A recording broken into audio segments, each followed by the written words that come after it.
approve the agenda. Clark, do you have any changes that you'd like to make? I have nothing new. Any board members have anything that he or she would like to see or change on the agenda? If not, I would entertain a motion to approve the agenda as presented. Make that motion. And I hear Bill's got the first, and I see Kim with the second. All in favor, raise your right hand. We're off and running at 6-0 on that. Next up is our Citizens Open Forum. It's a chance for anybody in the audience to address the board. We have a sign-up sheet, and it looks like we have some people who are signed up to speak. Is that right? No? Okay.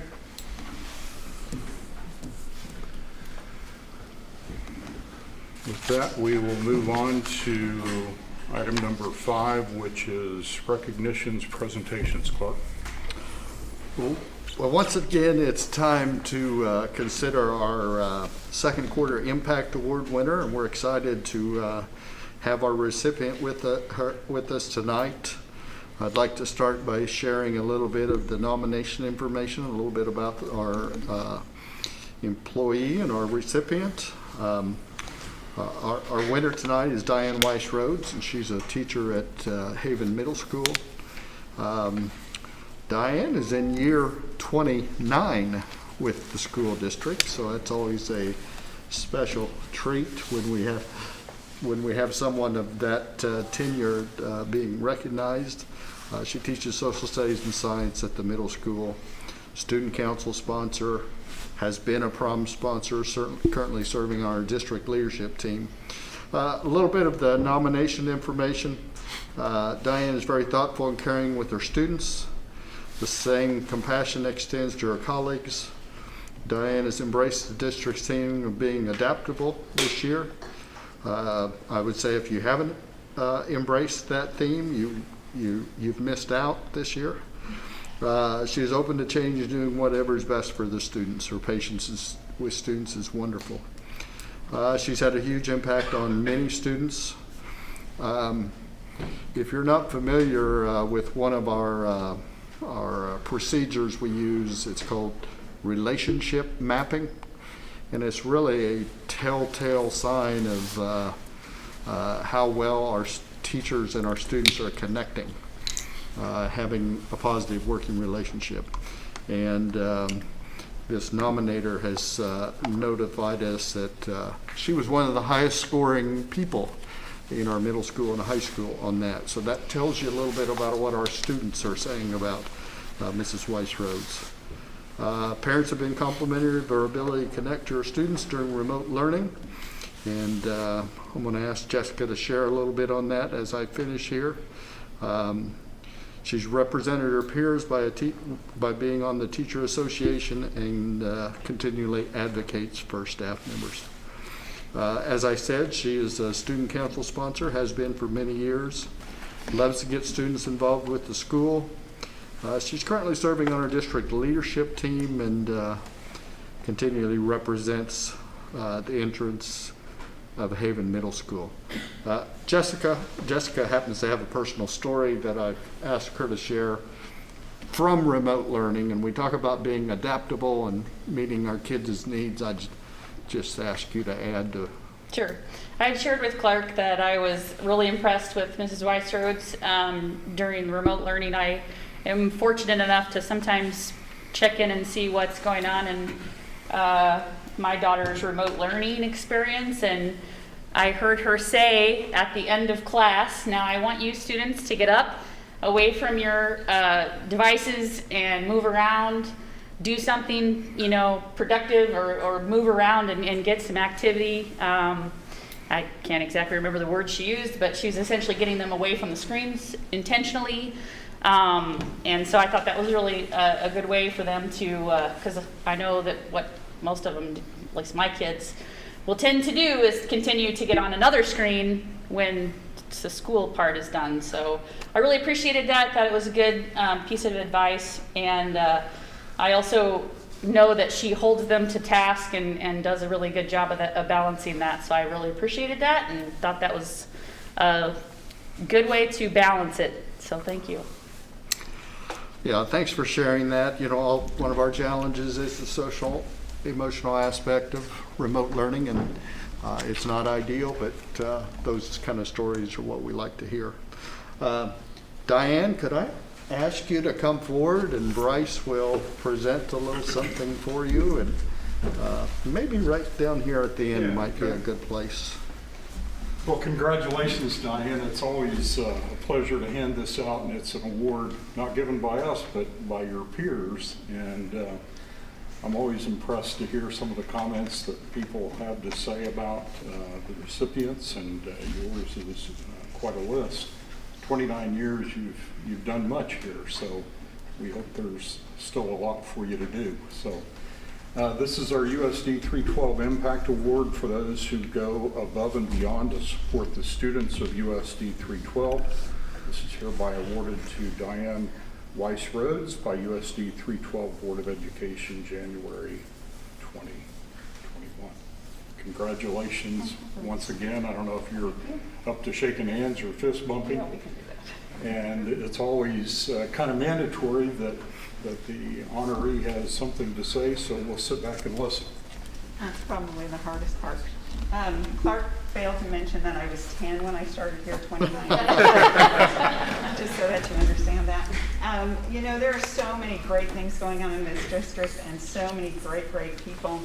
And I just do feel so lucky to be a part of it all and have a job that really doesn't feel like work. So thank you to the committee and to whoever nominated me. Thank you.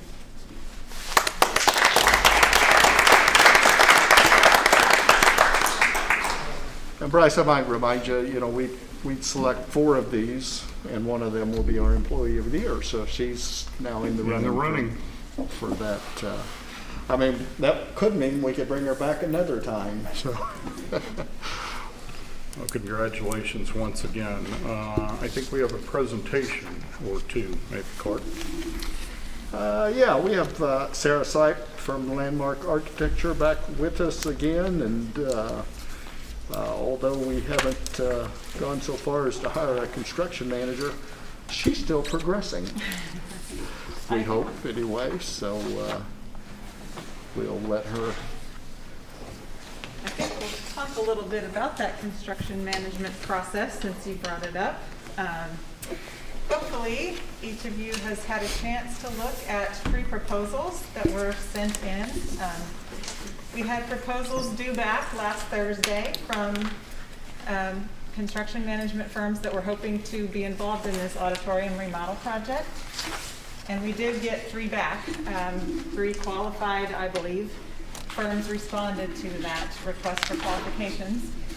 And so I think that, with my opinion, and I believe Mr. Weedle would agree, that we have 3 qualified firms that have responded. So the next step would be to then move into phase 2 and 3 of the process of hiring a construction management firm. Phase 2 is to then request proposals from those 3 firms. Those proposals just go a little further in depth, and you have, I believe on your tables, you have that request for proposal. There are just a few items that we need to go over on that request for proposal to make it official. That would be what would be sent out to those 3 firms. And then phase 3 is the interview process. So they happen congruently. They fill out phase 2, send that back in, and that's what we look at along with our interview. And part of that as well is a fee proposal that they send to the state. The Kansas Secretary of State looks at that and they grade that. We get that information back, and as part of the interview process, we consider that information as well. So it's kind of a 3-part thing that happens when the interview happens. We consider the interview, we consider the proposal, and we consider the information that we got back from Secretary of State. They do a ranking of the 3 firms, and so we consider all 3 of those things when we look at the construction management firms. The 3 things that we need to consider on that request, that kind of draft form of that request for proposal, we need to determine the order of the 3 firms. If we would like to go ahead and interview all 3, that's still something that we can decide to throw one out if you've looked at them and decided you don't like something that you're seeing in any of those. And then on the 3rd page, the timetable, I put that together so that we don't have to call a special board meeting. I've heard rumors that those are not, that you've had your fill of those maybe this year. So we would be looking at the next school board meeting to have those interviews. Those 3 interviews would happen in executive session during the school board meeting. So we'd be looking at the February 8th meeting. So we'd set up a timeline where those proposals would be due back. We would require them to submit their fee submittal to the Secretary of State. So we would have that information back prior to that school board meeting. And then we'd be looking at probably selecting that very night, unless you did want to have some time to mull that over, so that we can keep things moving as we're looking at this remodel project. And then I just included some of those dates, pre-construction start date. That would happen as soon as we hired someone. We'd start working with them to get their input on the project. Construction start date, just assuming start as soon as school let out. And then, of course, we want them complete before school started again in the fall.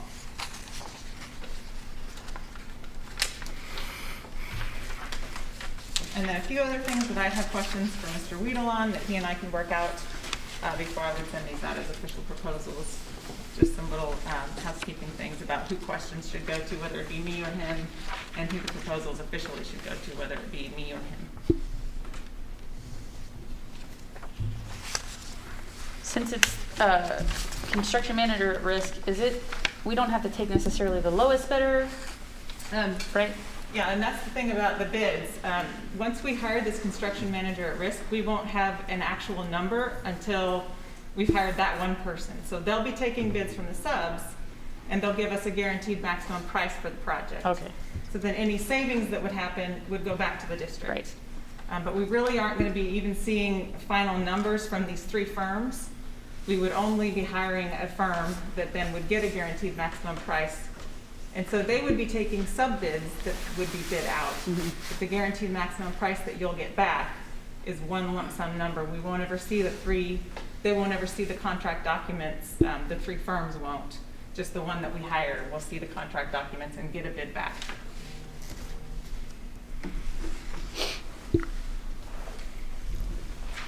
Just to add my 2 cents, we have met with each of these 3 companies prior to starting this process. It'd be my recommendation to interview all 3. It's one, it's, as you guys are aware, it's good to have some comparisons. And 3 was kind of the minimum number we were looking for anyway. So they're all 3 local companies, and we've actually done some business with some of them as well. So I'd recommend we just interview all 3 on that night. And as far as I'm concerned, I don't think it matters what order we do them in. I'd draw them out of a hat or something like that. Maybe leave that up to her and I as the order we do it, but plan to do it early in that board meeting and come back out and have an agenda item right after it and let you guys discuss. It gets a little awkward when you come back out in open session and they'll all be sitting there listening to you talk about their proposals, but that's the way it needs to work. And I would recommend we make a decision that night because time is of the essence.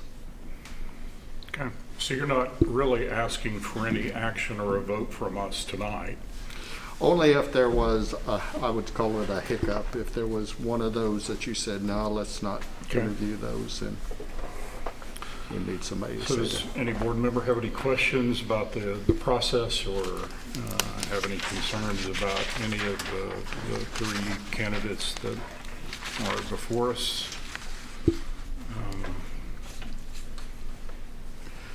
If One not- last thing I'd share, and I mentioned this to Sarah, we want to build some flexibility into this, and we've identified what the scope of that might be.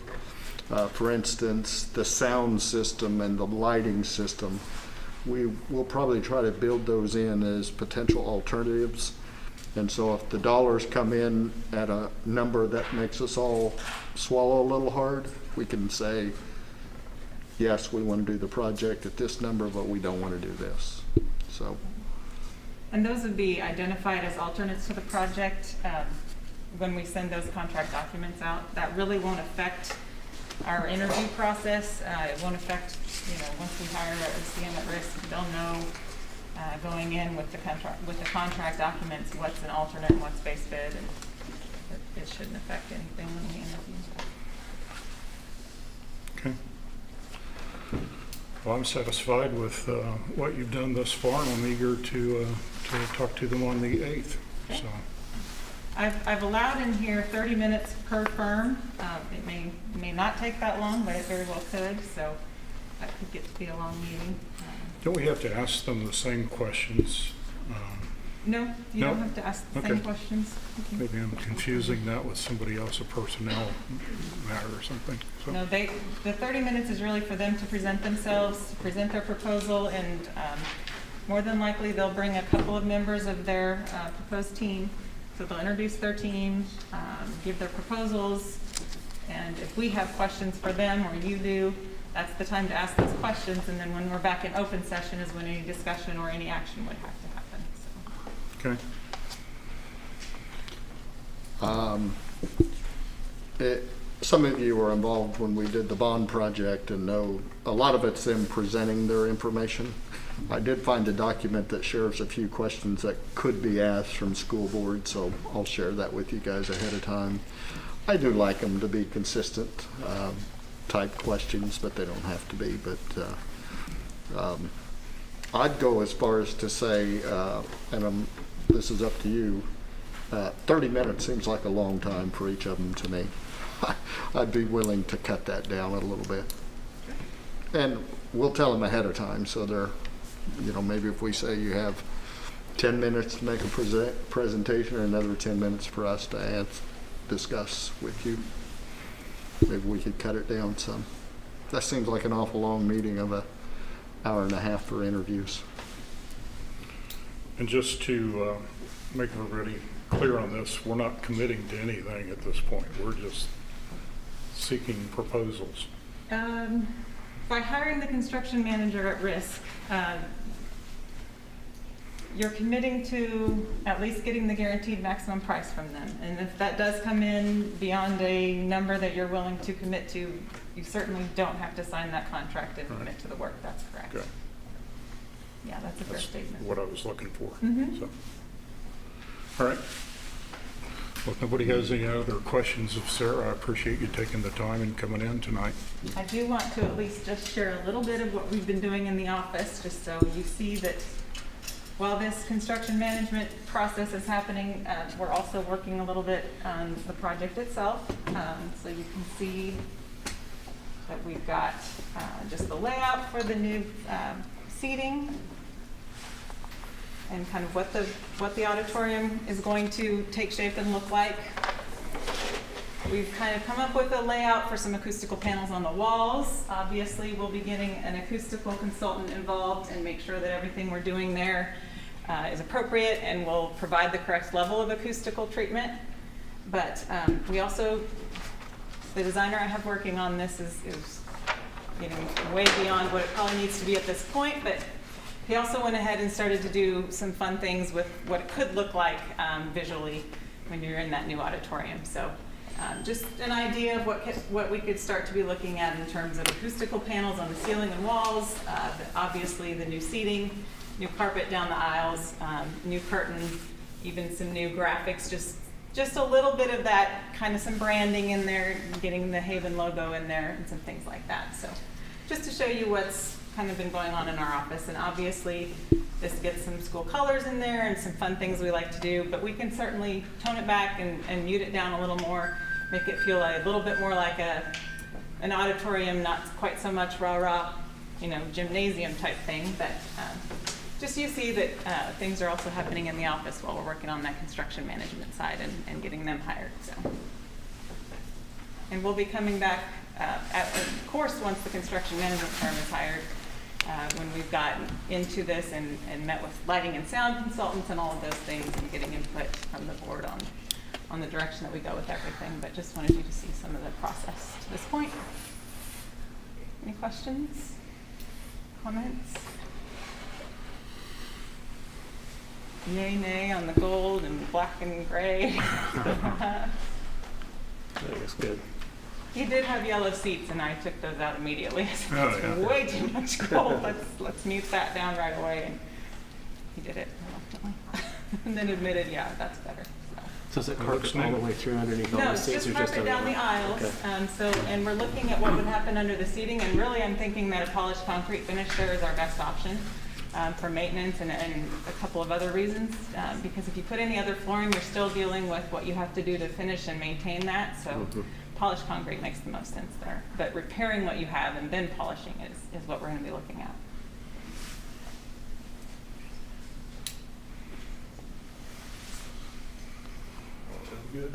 Seems to make sense to not have a red curtain in the Yeah. Haven High School auditorium. To me. Looks good, sir. Thanks. All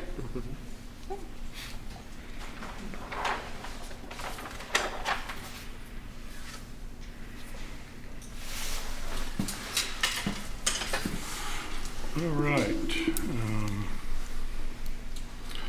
Moving on, Clark, school board recognition. This is a special month for, Well, January happens to be School Board Appreciation Month, so I don't know if you got enough treats at Christmas time, but you have a little box there, and so I think there's some little something for your sweet tooth and maybe some nuts that go along with that. Just wanted to share, and by the way, a little certificate.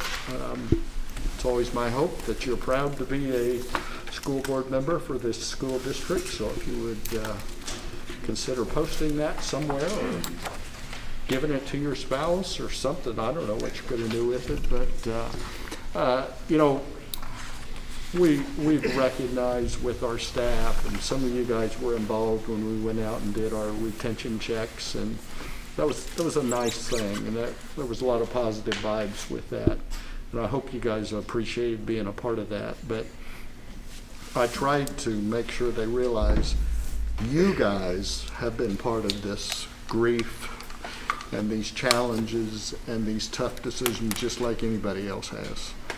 So I think it's a great time to say to you, we appreciate the time and energy. And I don't know if you guys knew it, but you don't really get paid very much to do this job. And so, the fun thing to say is we're going to double your salary next year. But now I just wanted to share on behalf of our school district, we appreciate you guys and the time and energy, and you put in a lot of time and energy, way above and beyond. And we just wanted to say thank you during January and say we appreciate what you do, and we'll do our best to try to have one meeting a month for a while, but no promises. So thank you very much. well, you're welcome, and thank you for the treats and the certificate. Item number 6 is organizational items, election of board president and vice president. We used to do this in July, now it's in January. And first on the list is president and vice president. I can't remember, we split these up, I think we have in the past, even though it's one item. Yeah, what we need to do is, kind of the procedures, take nominations, at least get one nomination, hopefully, and can be more than one, but then there needs to be a vote to take official action, and we'll do that for both the president and the vice president. And then the rest of the items are kind of appointments in the consent agenda, so maybe we can throw that out for volunteers. We'll see how that goes. Okay, let's start with president then. Do we have any nominations? I'll nominate you, Bryce. Second. Are nominations ceasing? Is that? I think so. I guess that's a nomination, not a motion. That's a nomination, right? Sorry. We'll still take an official vote on it. Are there any other nominations? I appreciate the nomination and the trust. If not, I would entertain then, I guess, a motion. I'll move nomination cease and Bryce. All right. I will second that. And we have a first and a second on that, and all in favor, raise your right hand. It is, did I see 4? All opposed, same sign. 4-1, thank you. A nomination for vice president. I nominate Bill. You up for that again? I guess so. Any other nominations? Well, I would make a motion that nominations cease and nominate or put out a motion to elect board vice president as Bill. All in favor, raise your right hand. I'm voting Let's have a yes. second. Get a second. I'll second. Oh, I'm Okay. sorry. Got a second. Still not too late to, call me back out of office. Looks like it's 5-0. Bill, congratulations.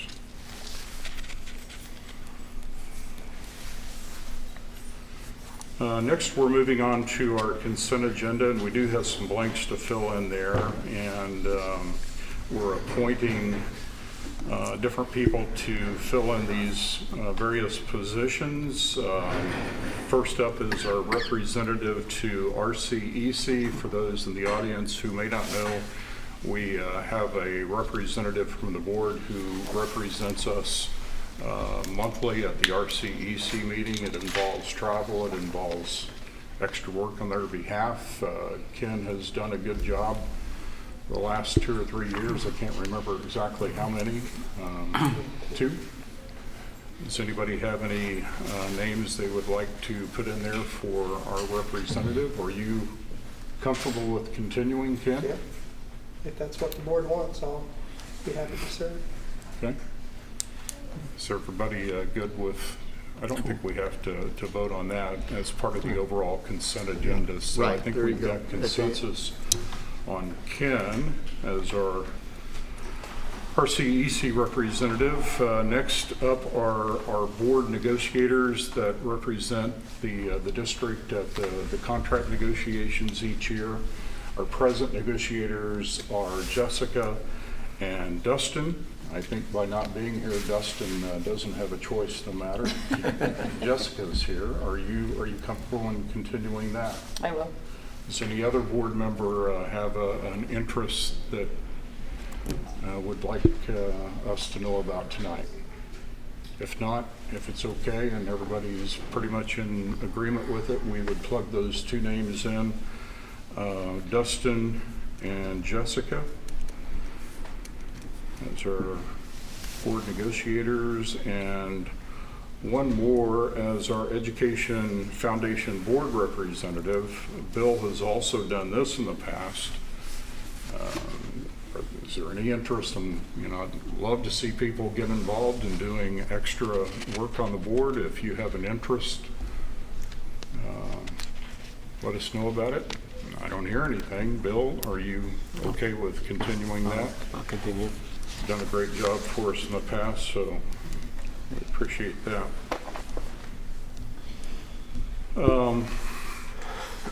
Inside the consent agenda also is our financial report and warrants, and they're inside of your drive, and you've had a chance to look at them. Danelle, do you want to go through that with us, please? Our ending cash for the month of December was $4,490,597.26. Our expenditures for the month was $1,113,560.45. Payroll, $428,311.04. Transfers, $179,996. The warrants for the month was $505,253.41. We had checks over $10,000. Ben Ekie, $15,197.10 for food service. Heartland Credit Union was $12,794.49, and this was for ordering COVID supplies with our Sparks money. RCEC, $179,996 was our sped flow-through. SGC Food Service, $10,029.17 food service. The City of Haven, $13,596.98 utilities. Hanukkah Minolta, $22,960, and this was a COVID expense for Chromebooks.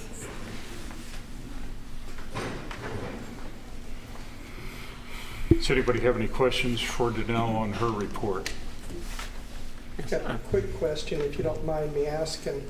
The Heartland Credit Union, you had COVID supplies. I mean, I'm just having a hard time. Well, when you order off of Amazon, Oh. we used our credit card. Oh, okay. Different places that would take our Okay. credit card, so that's why. Okay. That Would makes it sense. actually, I guess, would it actually be over 10,000 then? Because if it was several different supplies. We had to get an increase, because we had to have the money spent. Yeah, I know, but it's what I'm saying as far as on the report, would it necessarily, I mean, I appreciate it being on there, but if you ordered supplies from one vendor and another vendor, you'd be under the 10,000, But wouldn't the you? check was the one vendor, so that. Oh, it was just one vendor, okay. I mean, well, to the credit union, I mean. Mhm. And we do pay off that credit Each card month. each Each month, month, yeah. so Okay. I think that's probably the way to do that, because we do write one check to the credit union. Okay. So Clark, we have some extra technology equipment in the room. You have an explanation for that? Well, if you remember last month, we had a little challenge. We had a basketball game the same night as a board meeting, and all of a sudden our streaming supplies were in short. And so that's part of that expense there from Heartland Credit Union was we purchased more streaming supplies. So like tonight, we have a middle school basketball game on. So they're using their streaming equipment over there, and we now have, I guess a way to look at it, kind of the board has their own streaming equipment now so that we can cover both activities. If you remember, December 31 was our end date to expend our Sparks money. So we kind of right there at the end had to make a few expenditures to get that money spent so we could have the product in by the end of the calendar year. I don't know if you keep track of the federal stimulus idea, but there's been a new one passed. And so we expect to see some more dollars come our way, COVID-related CARES stimulus package. So Danelle thought she was done tracking all those federal expenditures. It's a challenge, I can tell you, because anytime you spend federal funds, somebody's going to come back and want you to prove how you spent them and why you spent them, and so that's a record-keeping nightmare, and we're about to start over again. But yeah, that's how we got the product. So yeah, each of you has a microphone. Be careful what you say. Next up are our principal director written reports. They too are in your drive. Does anybody have any questions of these folks who submitted their reports?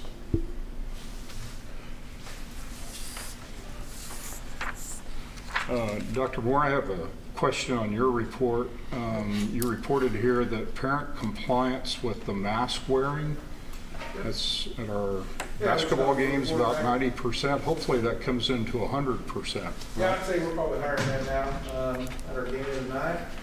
You know, I think all the folks just, obviously know that it's just something we gotta do. And, so we appreciate the community coming in and, my way kind of, I think, showing their support that, hey, we're gonna do what we gotta do to get through this thing. And, you know, agree, disagree, whatever, we gotta do what we gotta do. And, so it was refreshing to see that compliance, and in other towns that we visited, some have been close to where we're at, some have not. So that's reassuring to see the support from our community. So thought I'd put it in there. Okay, thank you on that. Any other questions or explanations anybody would like from our directors and principals? hate to ask all the questions, but Sheree, I was kind of, you've got my attention on maybe hiring some local purchases on beef because of the recalls. A lot of school districts across the nation, not just our state, have started doing that. We have had, in the last year, probably 30 meat recalls. Not all of them directly affected us, but they were all beef recalls. You tend to get less recalls, less issues when you have a local vendor. The meat doesn't pass through so many hands, whereas a lot of the issues that are coming up with, especially with these bigger beef companies, XL is one of them out of Dodge. And I just think it's a better product, and price comparison wise, it's almost virtually the same. Some of the people I've spoken to, some of the farmers, ranchers I've spoken to, are willing to work with the schools and give us real good deals. And I'm all about good deals for one and a much better product for two. So that's what I'm working on right now. Okay. Thank you for that. Next up is our superintendent report.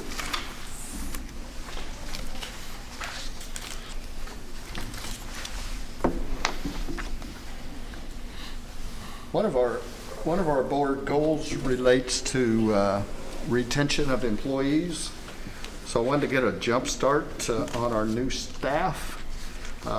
If you remember, we had a pretty significant amount of new, I'm talking about licensed staff hires. So I sent this survey out to 10 new staff and got responded from 9. So I felt pretty good about the response, and may get the 10th here yet. So I wanted you to see the questions that we asked. One, just to rate your transition in your first year, with 5 being the best. And you see we got 6 of them that said 5 and 3 of them that said, or excuse me, 3 of them that said 4. So I thought that was a pretty good response. One of the things that's one of our goals, and one of the things we've tried to expand, and Kara's taking the lead on this, is our mentoring program. So as we have new staff come in, they get assigned a mentor. We've developed a set of expectations that that mentor will follow with the new staff. And so wasn't perfect, but it's certainly probably better than it would have been if we would have asked these questions a few years ago. And so not too bad there. One of the other questions we ask is, do you have the tools and resources necessary to perform your job successfully? Was really pleased that we got 100%. All 9 said yes. And then please rate your overall experience of joining the staff, and you can see the answers there. I love it here and feel like a valued part of the team. And as you can see, we had 8 of the 9 say that was their answer. I've enjoyed my first year, but I'm still trying to fit in. We had 1 person say that. And then you see the other choices there is they don't see themselves as a good fit, or I'm still trying to determine.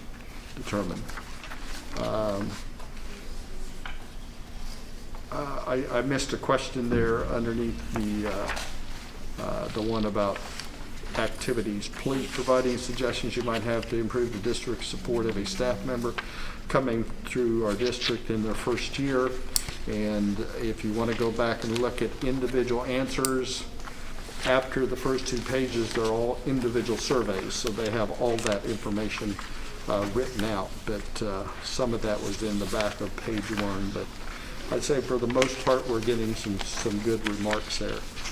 And then as the last question there was, as a district, we're always looking to improve our retention of district employees. Please provide any suggestions that might help us improve. And we got some nice comments there.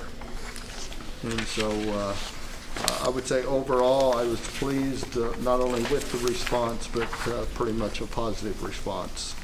And so I shared them with Kara, and Kara and I will continue to look at our mentoring program, because even our mentors, we want nothing but positive responses from our new staff related to the service they're getting out of our mentor teachers. Any questions, comments on that? Were these surveys anonymous? They are anonymous, yeah. So I can't, even that, I couldn't figure out who said what, so.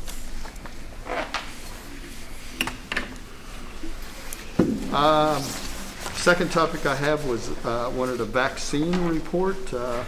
Many of you know we were able to get one of the early releases of vaccines for Reno County. This occurred in our district last week, Wednesday. We did have 75 staff members receive a vaccine. If you're wondering about how many that was, that's pretty close to 50%, maybe not quite. That did include our RCEC staff over here, so number of employees, we're probably in the 160 range if you count RCEC staff, so not quite 50%. Had some people not interested in getting the vaccine. Probably of those 75, we probably had about a dozen that we didn't have enough vaccines to give. So we had a limited supply of vaccines, so that it's always tough when you have people who want it that can't have it. So there was a few of those in that category. So people are already saying, well, when will the rest of us be able to make sure we get it? We don't know for sure what that timeline is, but we're hopeful that sometime late February that another round will come in. If you're familiar with the vaccine, it's a 2-shot vaccine. So you have one, and 28 days later, at least 28 days later, you'll have a second one. And so we are working to schedule our second round for those 75 to get it. If you're not familiar with that, what they will say is once you've had the second round, 2 weeks later, you're considered completely vaccinated. And so if you're wondering, if you listen to national news, it just takes a while for that to take effect and be a full force, I guess would be the way you say it. So we continue to work with Reno County Health Department. As soon as they say they're ready to get more, we'll schedule more and we'll get them to anybody who wants them.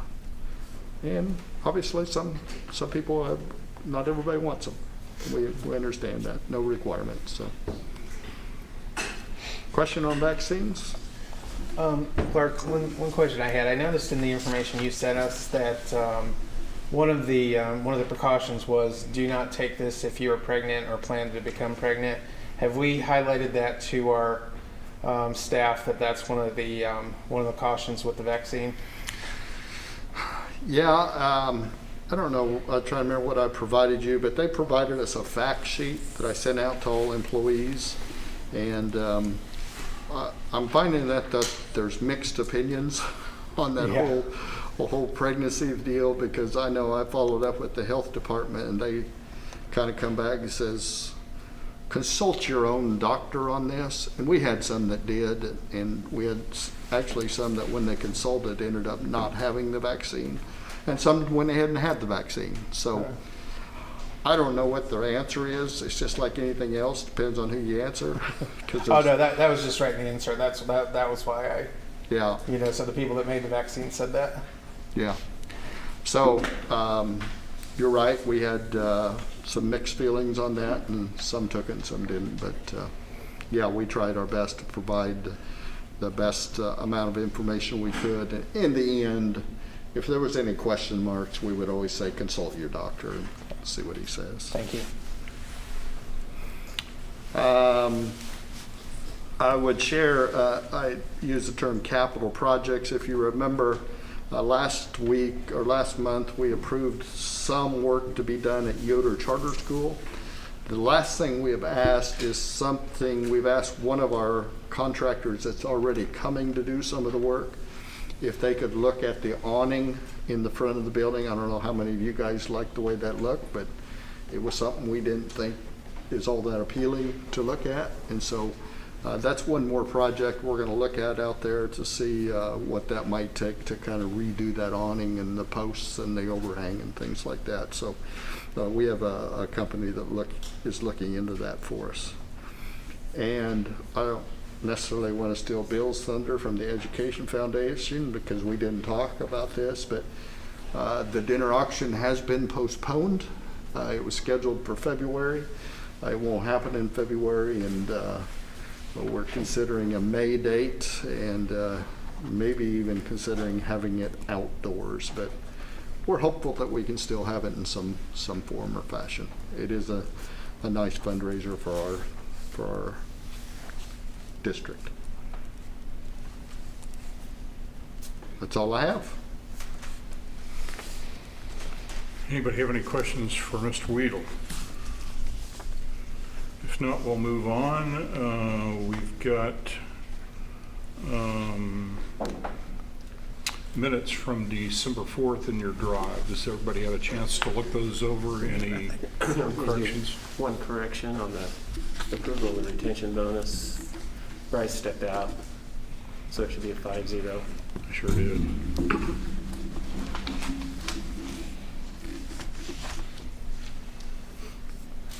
Janelle will make that change for us. Anybody else have anything that they spotted?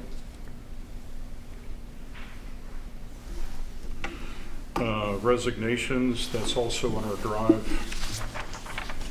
Clark, do you have anything on that? Just the one listed there on your agenda, Brenda Tate, grade school para. She's been a good employee for us. We hate to lose her, but those things happen sometimes. So. Okay.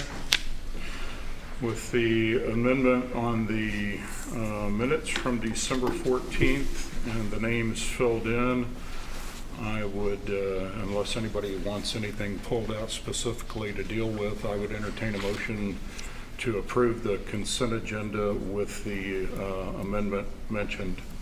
I'll make that motion. Ken's got the first. Do I have a second?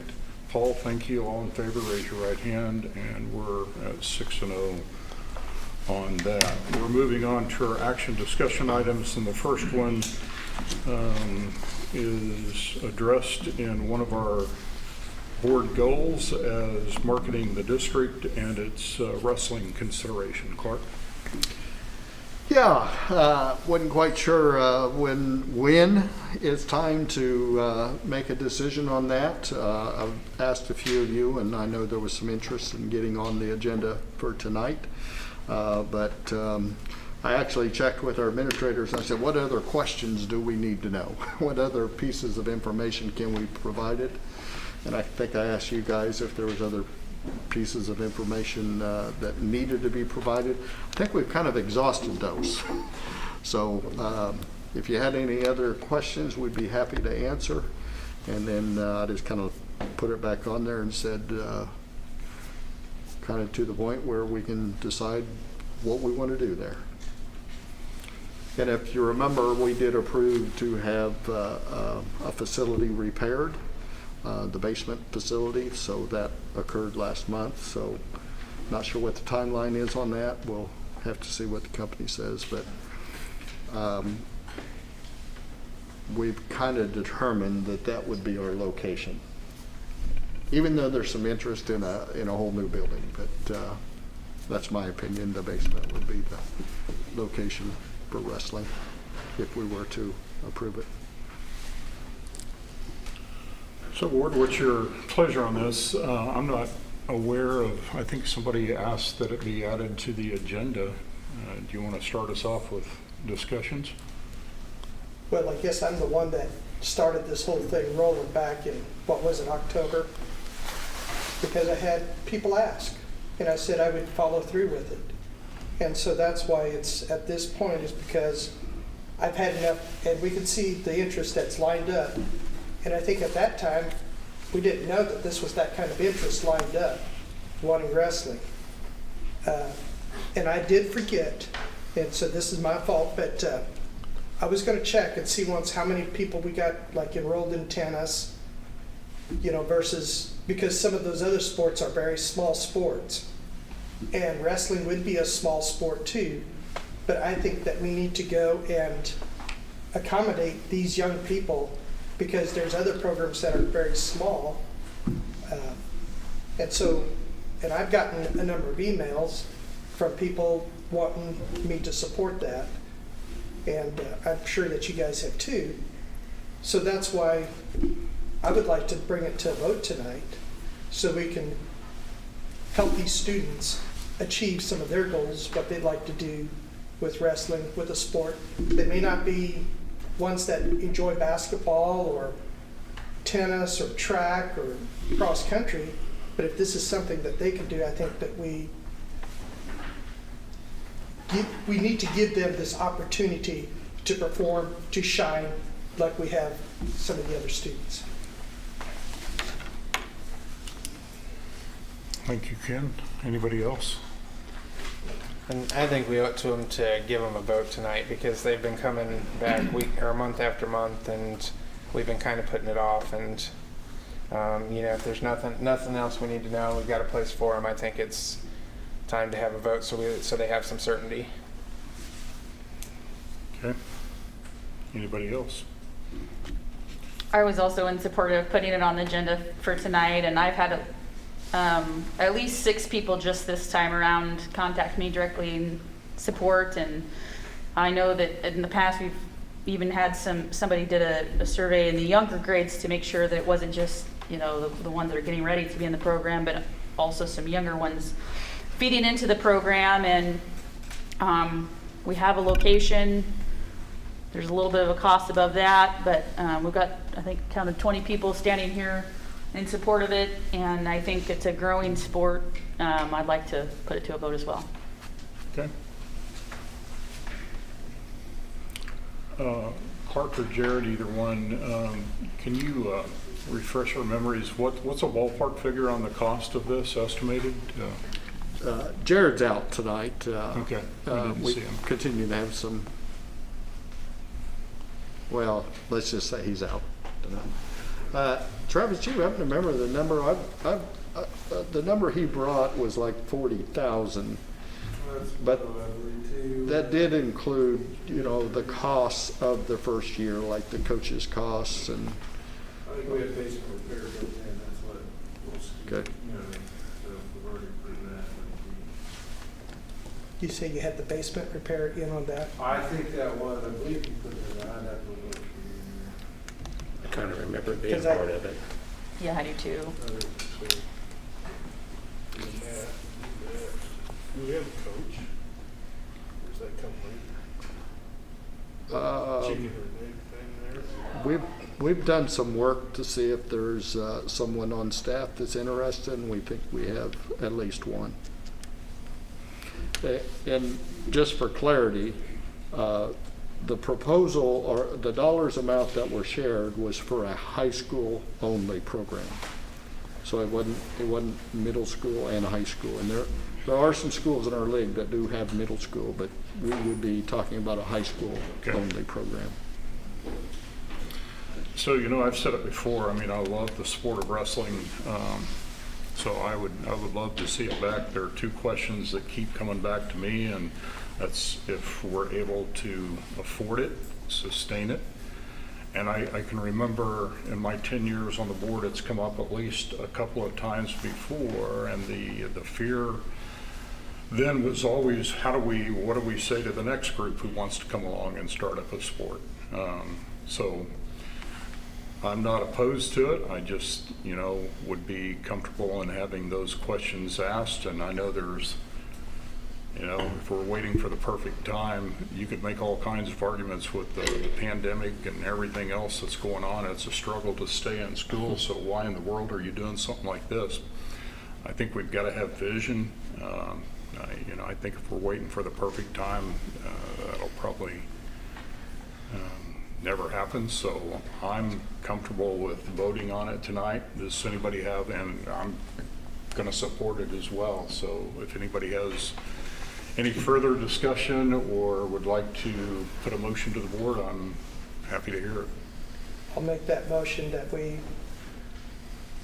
move forward with accepting, I'm not quite sure how to word it, but to start the wrestling program up again. I'll And second. this is for the year, this year, 2021? So it'd be the 21-22 school Okay, for year. next season. Right.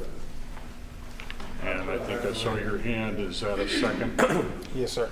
We have a first and a second. All in favor, raise your right hand. Look at that.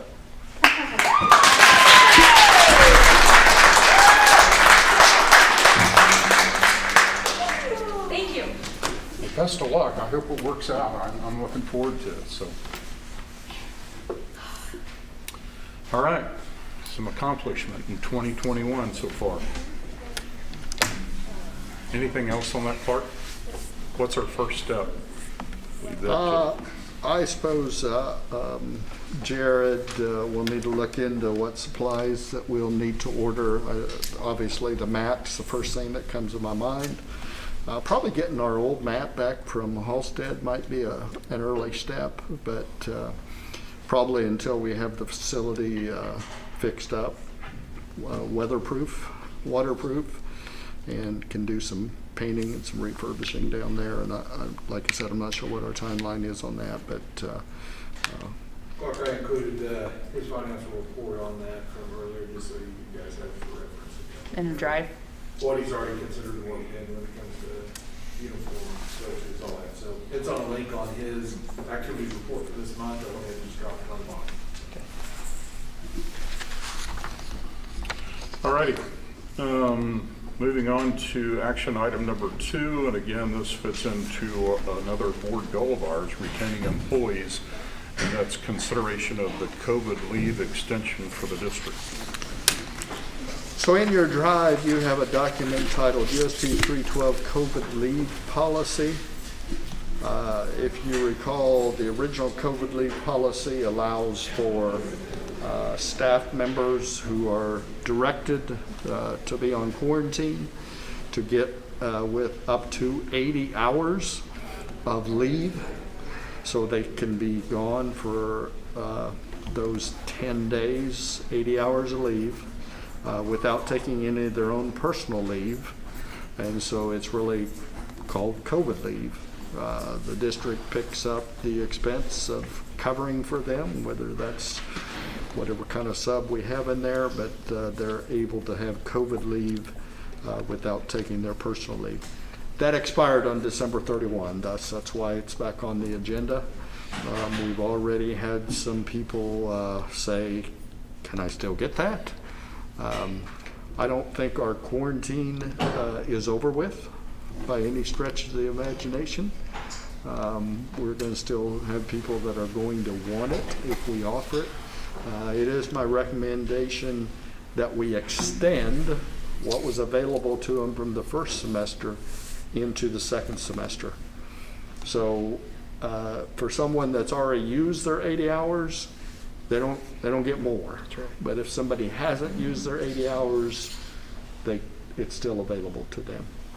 So just to highlight a couple of things in the policy, we tried to put it in there in bold so it's clear, but there's a couple of important aspects of it. As you can see, include leave requested from August 2020, so that was the start of the school year, through June 30, 2021.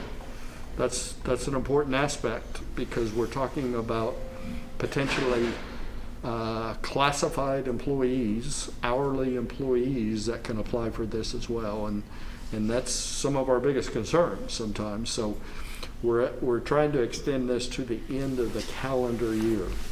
If you guys could all tell me when COVID would be over, I could put that date in, but I don't know when that is. You see, there was something in there that said when it's declared over or June 30th, so we've tried to cover ourselves both ways. This policy act is a continuation of the original FFCRA that was available through December 31. 80 hours is the maximum cumulative amount of paid COVID leave under both combined, not separate. We wanted to be very clear with this because if we approve this tonight, I'll send it out to all employees so they know what we're talking about. The last thing, and this is really just a message to our staff, employees are responsible to communicate leave with Danelle because she's the one that has to keep track of this and file all paperwork. So It does require them to fill out a COVID leave form, and within that, if they've been directed to quarantine, they have to provide us that notification of being directed. So that's either by a health department or a physician. So it's got to come, and that's been a challenge, I can tell you. We've had our share of requests, and I would just say this: we don't have a self-quarantine program. It's got to come from one of those two entities. So we wanted to be very clear of what we were asking for. So it's an extension of what we've been doing the first semester. And as you can see, it would become proactive to January 4th. So, and we have some that are kind of sitting and waiting on us because they had to miss coming back on January 4th, first day back from Christmas. We had a couple of employees that weren't able to come back on that date. So this would go back and cover them for those dates. Questions? Do we need to adjust this at all for the reduced quarantine recommendation from the health department? Because I believe it's only 7 days now, isn't it? As opposed to 10, or do we just want to keep it the same? Yeah, I would suggest we keep the same, because you never know when you have multiple times. I'm living proof of that. I used 8 days a long time ago. I kept thinking, well, what's my chance of needing to use my other 2? I'm not out of the woods yet, so it just maximizes it out to 10 8-hour days. So Okay. yeah, I would say certainly.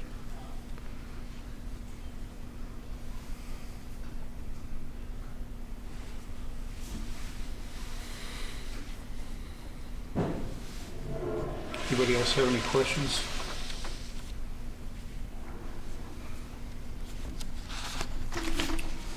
Does anybody wish to make a motion to approve this as Clark is recommending? I'll make a motion. Bill's got the first, who's got the second? Ken, I see. All in favor, raise your right hand, and we're 6-0 on that.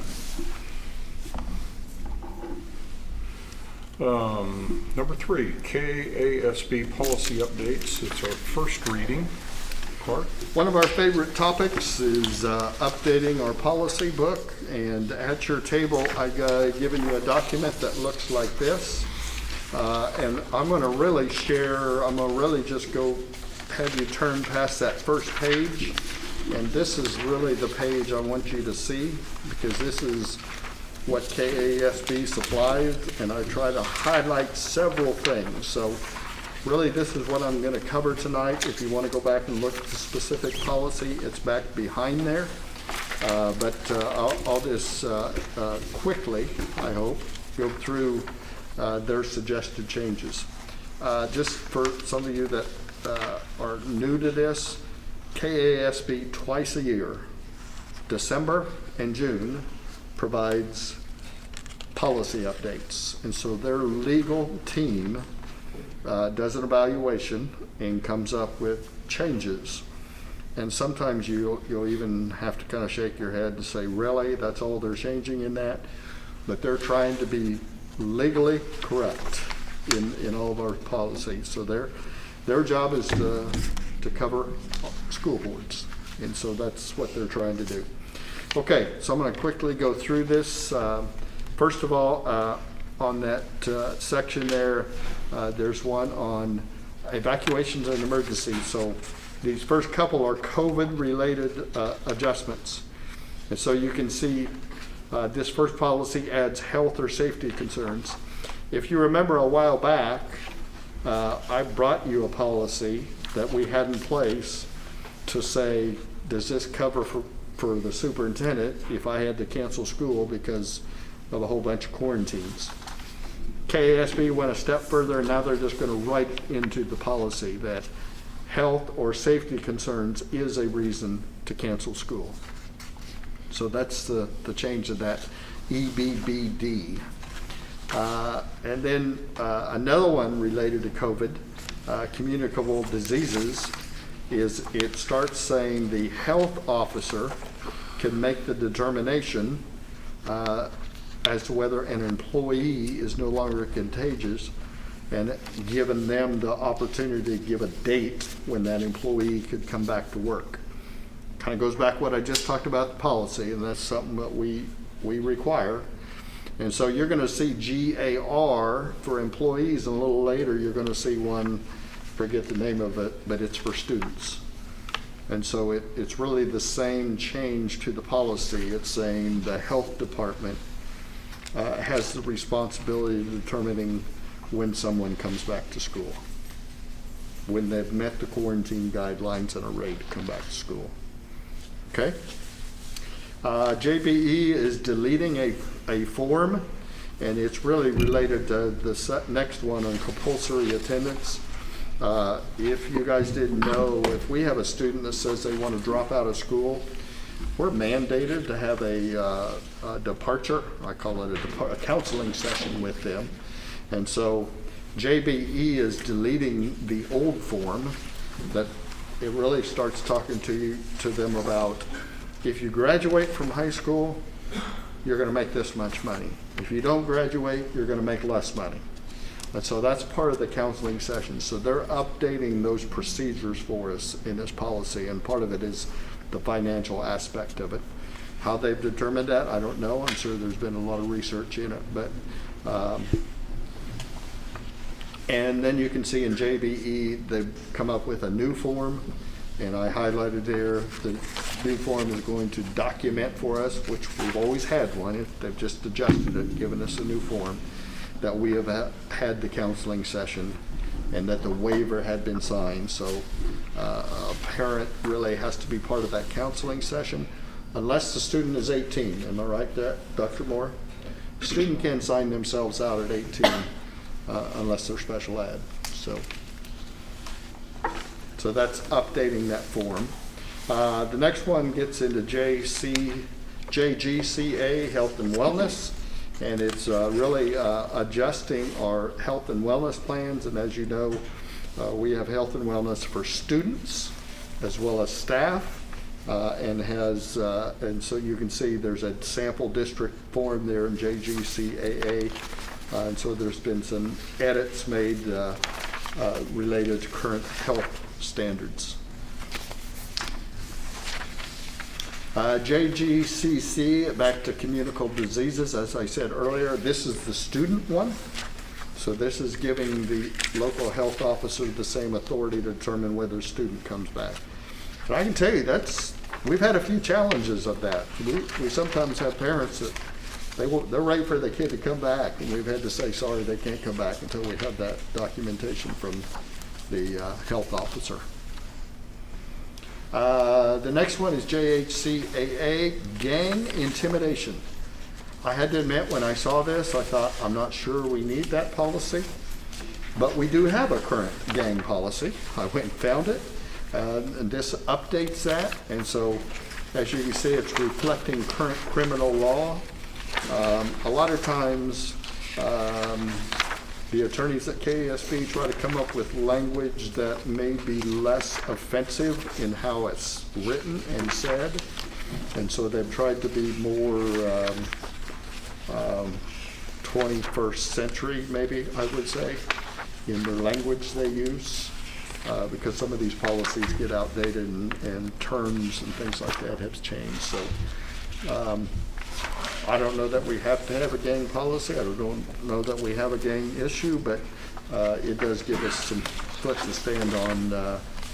Even in my previous district, all of a sudden we had some gang signs in a restroom. And so it does give us some footing to stand on. So that is the quick version of the policy changes. And as you might remember, we have the first reading tonight. We'll come back in a month. So it's a good time for you if you want to take a little time and go through those policies and see a little more in depth. They always try to mark out what's taken out and put in red what's going new. And so if you want to be more specific about how they did that, you feel free to do so. But we will revisit this in February, and we'll take action in February. Questions?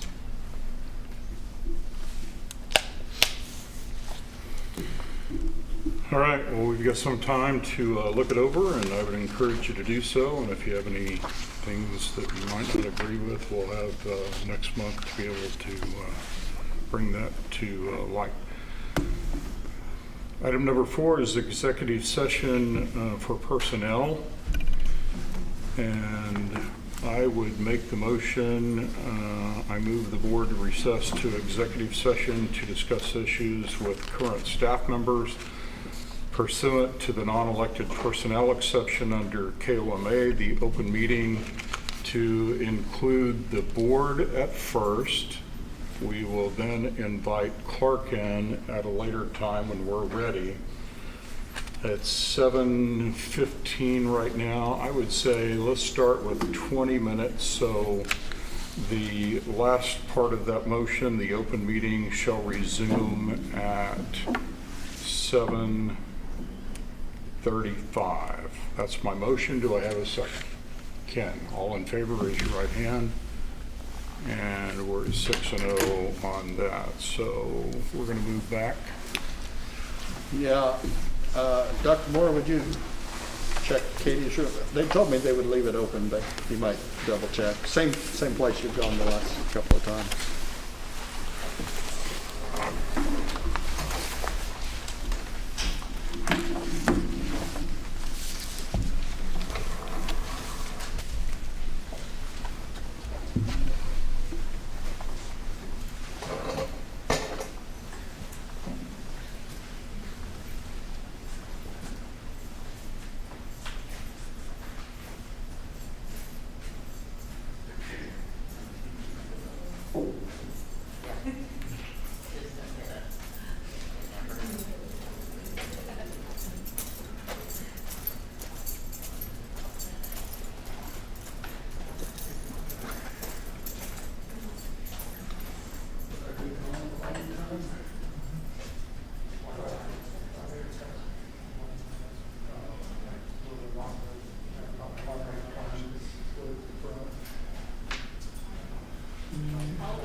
It is carbonated.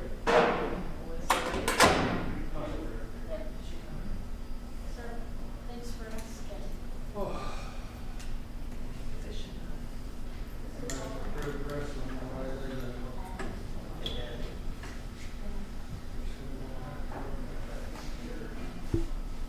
Oh, yeah, fall. When is wrestling season?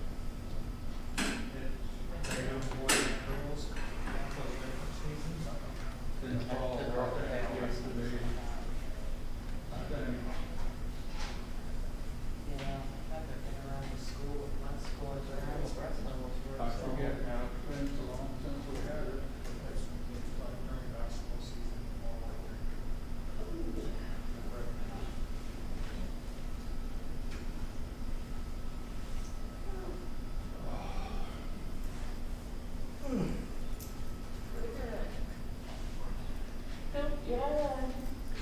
You getting along all right?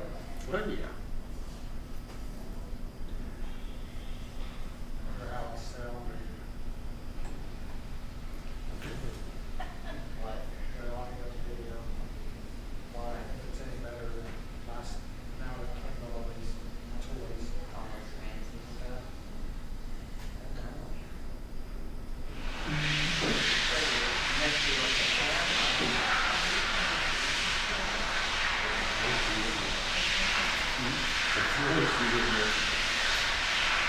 I don't know.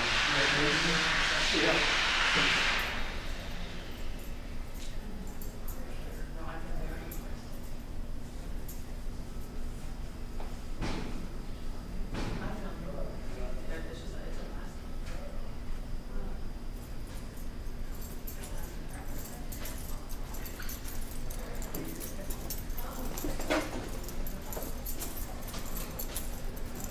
No, that's not. I didn't tell her what to do.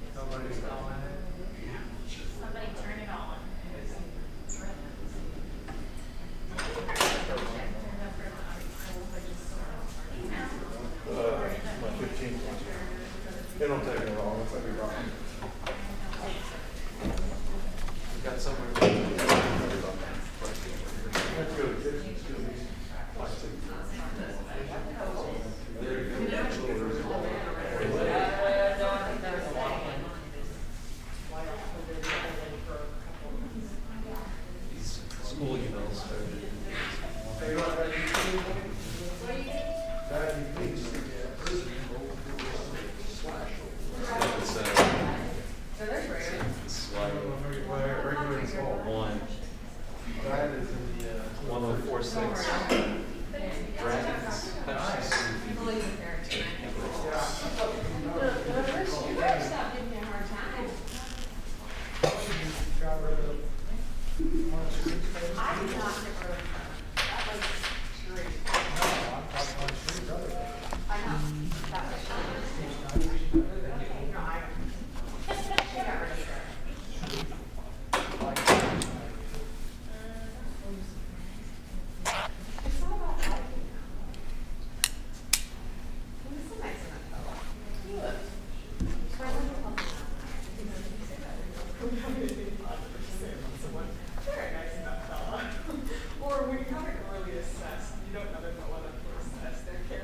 Yeah. They're all right. Yeah. I'm like, well, it's a positive thing to say. It's nice enough. Nice enough.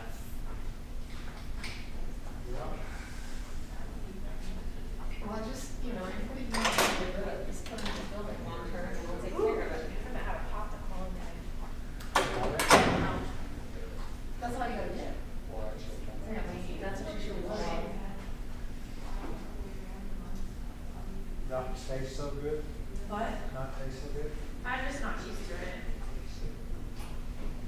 Especially diet. See, I'm not a soda drinker, which is why I bought that. Coke with a vibe. It's good in water. Why don't you just buy like carry it? It's not perfect. Very I don't know, this came out of, the Whole Foods store again. Bougie like that. Yep. I actually drank a hurricane Saturday. I haven't drinking anything with alcohol in it for a long time. We went to Saturday morning, let's go somewhere. So we'd never been to the Oklahoma City Memorial, so oh my goodness, incredible, very emotional. I gotta work on a hard. Yeah. How's your house coming over here? Just set. It's too cold. I need to get some power in there. Gas, like, it's too cold right now, but. Don't you put a. Another place right here this week.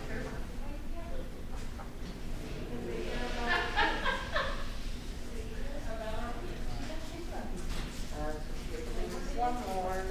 I'm not slumping, I'm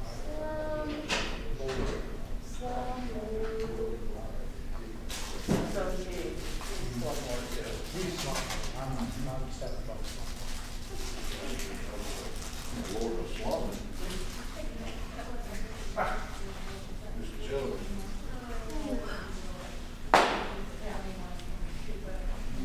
I watched some of that basketball down there, that's brutal. That city team stuff. Not her. Great. Where we gonna win it?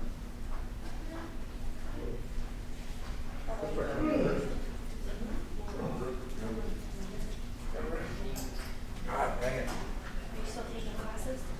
Yes. How's that going? It's interesting. Yeah. Past the semester, where they took away the breaks for them. Yes. So it's a little bit stressful about 3/4 way through where you're expecting like there's a break. Right? But it's going. Darn it. And another weird thing is that graduation's in April. Really? I didn't know they changed that. They took away school break too. I've heard that about some other schools. I think all the universities. All of them are doing that? Oh gosh, I well, wonder if my knee is turning in more. isn't it interesting? Kind of a new normal maybe. Yeah. We'll see. I hope not. I mean, I hope not too, but. And of course, in March, when things shut down, there was a good few weeks where there was nothing that everybody was trying to move things online. But it all worked out, like, surprisingly. No. Like it's been doing here in Haven. Right. It's just been, everybody's got Just takes a little bit, just takes a little bit, but, yep.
Oh, Janet will work you over. Yeah.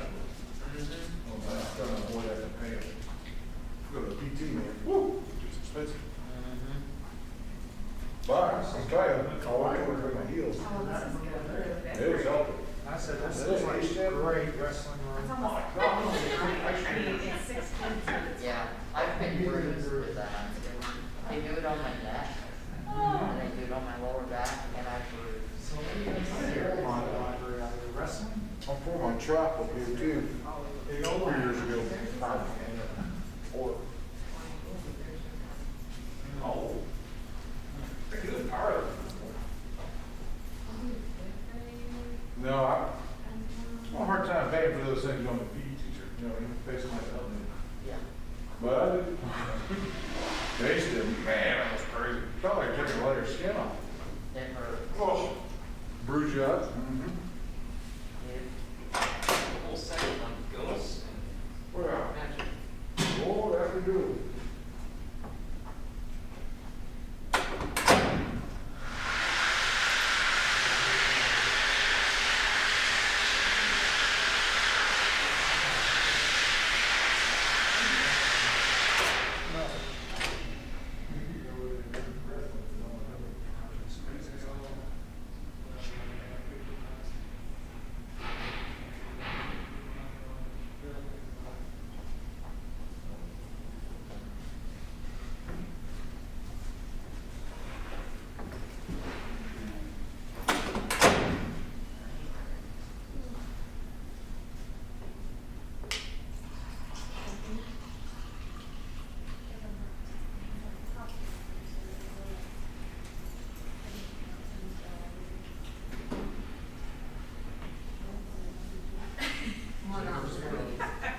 Do you have something ready in there? Ohio State and Alabama.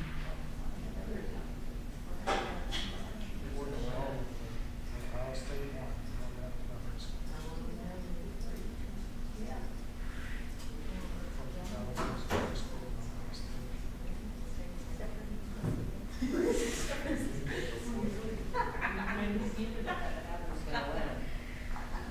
I hope Ohio State.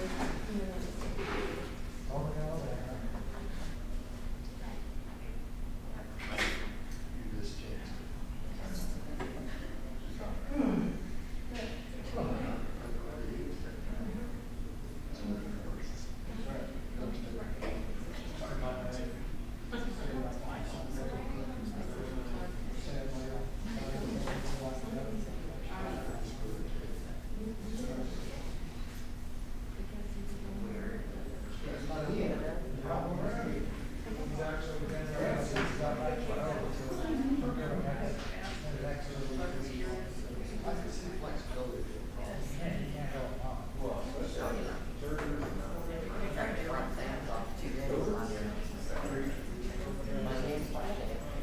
yeah, double the.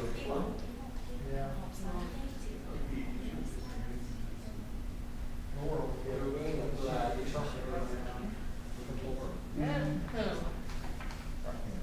You want me to rename something? Send it to my building. Nobody wants it. Send it to my building, and I'll get rid of it.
Still right.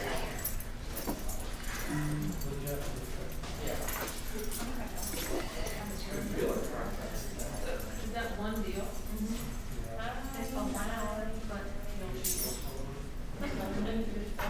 That's a person, he said, it's already said that. I know that was yours. Yeah. Mom's really, she was really good. So I got it. And the reason I texted, I just haven't really, I was just thinking, I am going into. So she wrote a bus. So we were like, yeah, it's a trash pipeline, kind of more warm.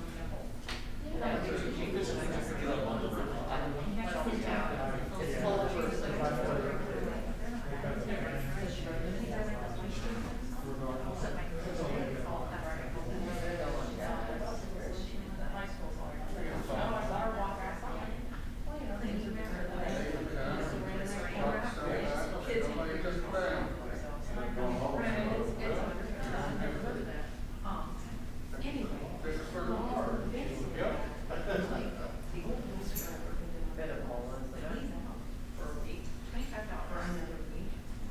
So, otherwise, he could have told us she's going to.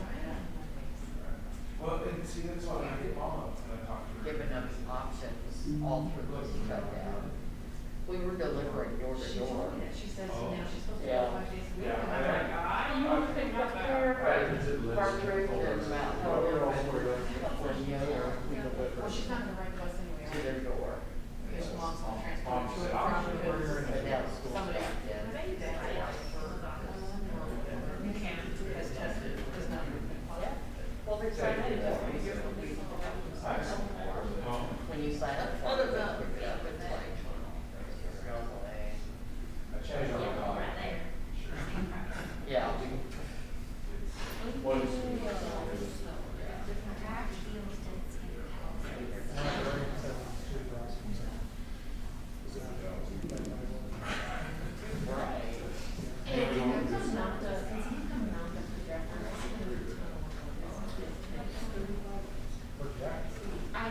We need a more mounted, that stand to go over on the other, but Ray wants it.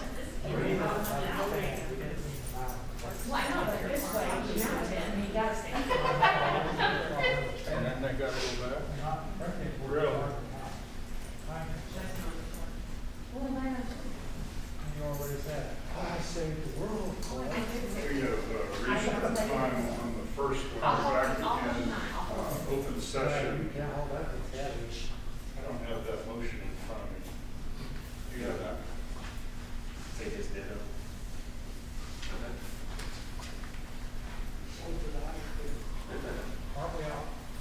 So we try to get this precise. So I move the board recess to executive session to discuss issues with current staff members pursuant to the non-elected personnel exception under KLMA. The open meeting shall resume at, let's go another 20 minutes. So I get 7:50. That's the motion. Do I have a second? Second's here. All in favor? And unanimous. 7:55. Who was the second? 7:55 is when we're resuming. Who was the I made the second? motion, Bill Okay. seconded. And we're going to invite you back, Clark.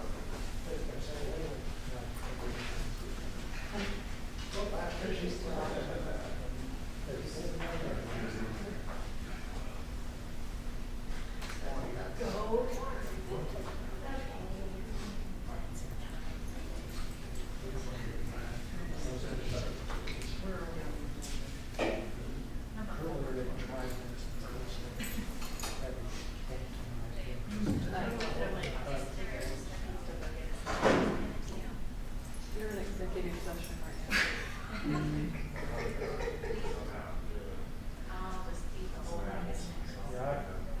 I tried to put a finance market. I suggest perhaps we try to get rid of this library and move it back there. Put this into a restaurant. They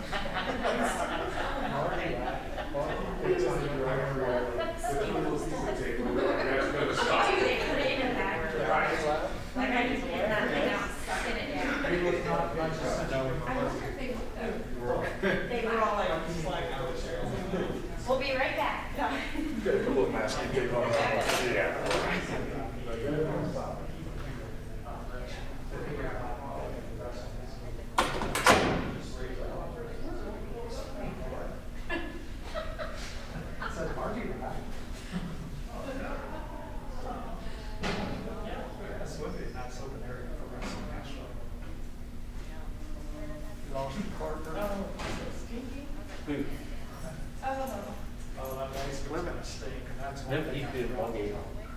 I know, I saw him sitting down.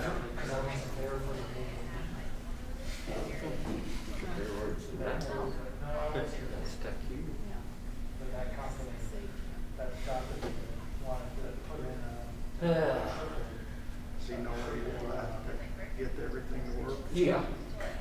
Fair, love you. Fair. Yeah. That's what puts these in action, and that's what Tyson uses.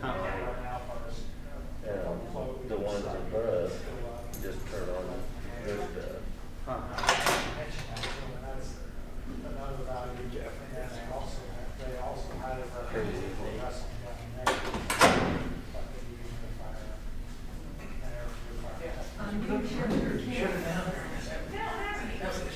That just happened. You were supposed to do dramatic reading. I tried, I should be able to do some reading.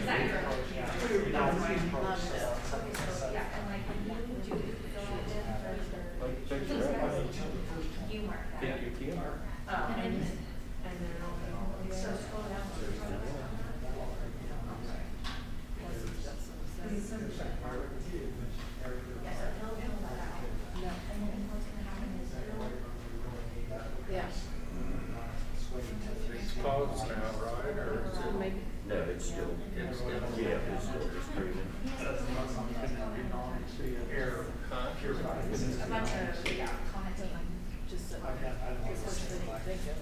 I like that boys locker room. Ken's got you blocked. It is terrible smell. No, it should be public, it says. Just like they're blocking everybody else. Travis, Critter, quitter, you got blocked. You're trying to clear this library out so we can make it into a restaurant. So you. Trying to move the library back there. I said, No. Travis is trying to move the library back here so we can put a restaurant. Yeah. Clark didn't like it. No, grumpy. No, I didn't. Her librarian has came through and it hadn't been checked out in 8 years. You know, she's putting those. 150? Pile back there, though. Yeah. 150 years. Yeah, we've had some that weren't checked out since they were at the other building. And it's- Oh, you did? so like these cabinets, she's got a fleet, so we're looking at expanding some work with. They're heavy. So it's- Emily's I helped a little bit. Love seats. Only put that No? on our couches. We don't have love seats at Haven High School, remember that? We don't have love seats at Haven High School, we have short couches. So, my girl. Ask the kids, be like, is that a love seat or a short couch? Oh my gosh, yes. sitting on it at the And time. no. I thought, oh my gosh, you don't see that out of her. Not you, it's the Francis. Oh. On the round the basketball games are I going. said, you have got to send me that. The girls are all there and And she. Boys started halfway down the fourth quarter on sheet teams. Some problems in school. Sure. Pretty fast, and then come back. Not just the, Well, yeah, they're I gonna do told that her for my answer. 20 minutes, so. But she's seen another kid. Let's see, That's Dave. where So are she, we? We still have We're gonna be here for a while. converting models, he said. Who's doing the learning models? I am. Oh. They asked me to do it because they know I talk How for a long? really long time. Are you presenting? Oh, yeah, so Oh. they're, hey, Laurel, you wanna do learning models, cause that will just make it go a little bit longer, and that's really what we're shooting for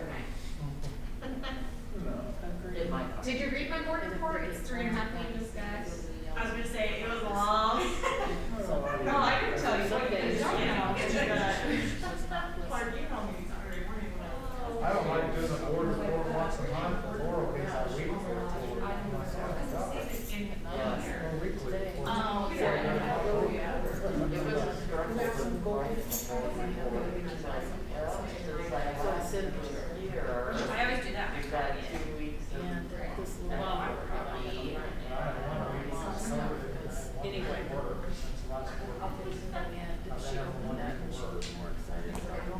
Spend a lot of money. But today she did, she stayed, she got, so she did get. I'm watching. It's okay. I feel so good. Darla got the shot today. Yeah, been giving her headaches. I wonder if she's gonna go back for the second one now. Are you talking about she had a negative response if I was her. that's like. Darla had that shot is, but they've almost said if you had COVID, you probably shouldn't get a shot right away. Oh, they're She already took it, and she to just do it? had Wait, like, not how very good much did they response to charge? it. She ill? Just migraine headaches. My arm felt like I had surgery on it. That's what a lot of people say. I mean, like I couldn't, it woke me up. You know, I've heard too. I'm like holding it. Why are you making money? No, mine hurt too. It did. I thought you got yours in your butt. No, arm. You better get that checked. That's a transmitter. No, he didn't. Steve. I think that's your second I told him to put that in there so I know where you're at all the time. It is on. Put it in there, Charles. Ken, I'm working. Well, I can't take it Got that on anyway, break? they filter it and egg whites, egg whites, not egg whites. But after they had tested it for more than, I think they developed it back in, well, no, Why they did you ask that I check? it was like December or something, yeah.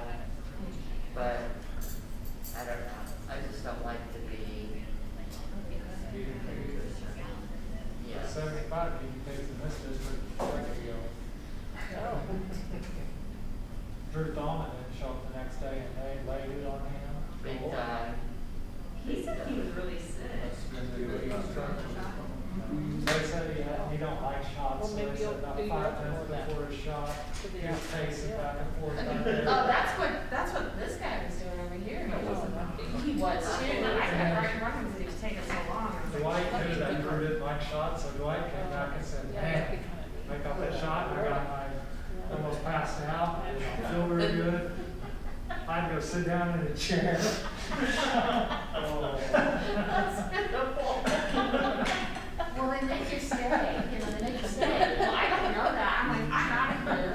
Travis is like, you better get back here. I'm like, I'm in the building. I'll come back from having an adverse reaction. As soon as he came on my arm, she's like, "Aren't dead?" I'm like, "No." I was out. I left. I ain't got time for that. No, ain't nobody got time for that. They did? Ain't nobody got time for that. That's like, the funniest one was, the funny one is when I got my COVID, and I stuck that thing like this. My eyes start watering and it hurt so bad. And I told Darla she hates stuff like that. And I told Darla you need to go get checked. And she's like, no. And then I talked her into it finally. And she came over and she goes, you knew what was going to happen. It was, I got hit that health department one, the drive up one. Where they stick it up? Oh, yeah, and Yeah. the angle, my whole face burned for like 2 hours. My eyes. My eyes were watering, I'm like, I think my nose is bleeding. She's like, that's normal. Hold it up. Sure enough. That's normal. What's wrong with deal with it, yo? I knew I was in trouble when she went. I was, she got so mad. She got me so mad. She walks in the door and just stared at me.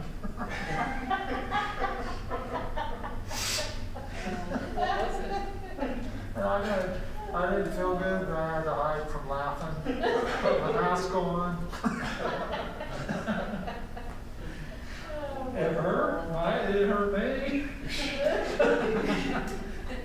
My face burned. Literally. It did not feel whole side of my face is on fire. Oh, yeah.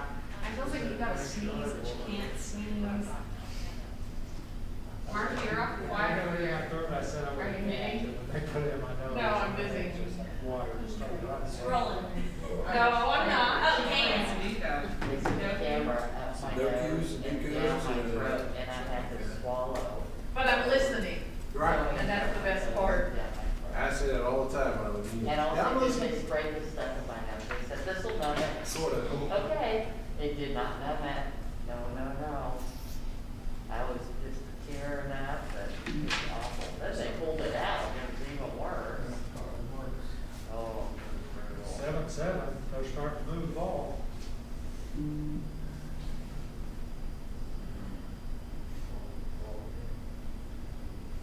The football line study. Travis, if you wanna do some of these, Hit your first temperature or Wait, what? your temperature. Why do you have your magnets in bulk? well, because when I go back through it, right, and I complete their evaluation, I like to just check off that I've done it, I'm not and actually write things down. Oh. Yeah, I need everything else. Yeah, but I just wanna know where I'm at with I it. do my notes, and then either two ways, I need to do it right there in the computer. So I know. I don't wanna do it like that, because I want to pay attention in my lesson, and I don't wanna be like. When I'm-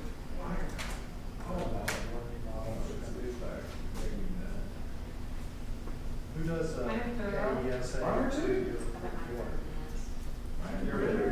What is that? KISA. What's KISA? Who's doing the KISA report? Kara, 'cause she talks next to me and Clark. Clark. Hey, no, I'm keep it short. She follows the one-page rule. And then there's the inventory report. The what? Is that what you're doing? We're gonna be here till The what? 9 o'clock. Inventories. We should just get up and leave like Doritos. Well, And everybody want me to call them at 4:45 when I have to get out of bed? Sure. I get out of bed at 4:30. Whoop, whoop. Okay, we'll Sure. call each other. Sure enough, they, I'll call you when I get out of bed. You know what? I bet she's about 4:30 every morning. They, every morning, they never ask me anything, and all of a sudden there's And I a, can't work out. well, She gets up and how come the runs. food school is being hauled over to My Germany? joints. Let me tell you, ROXA. E, that's all you need to know. That's what it is.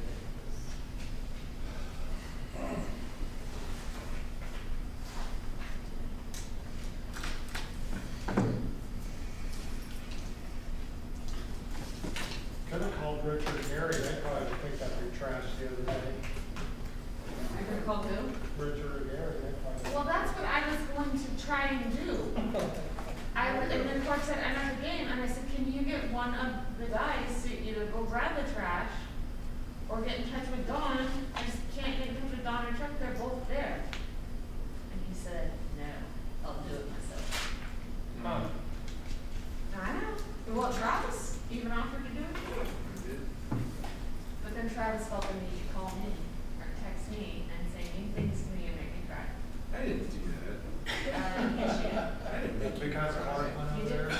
Yeah, he was like, great job, Lucky. No, I'm not talking to you about it. You're an idiot.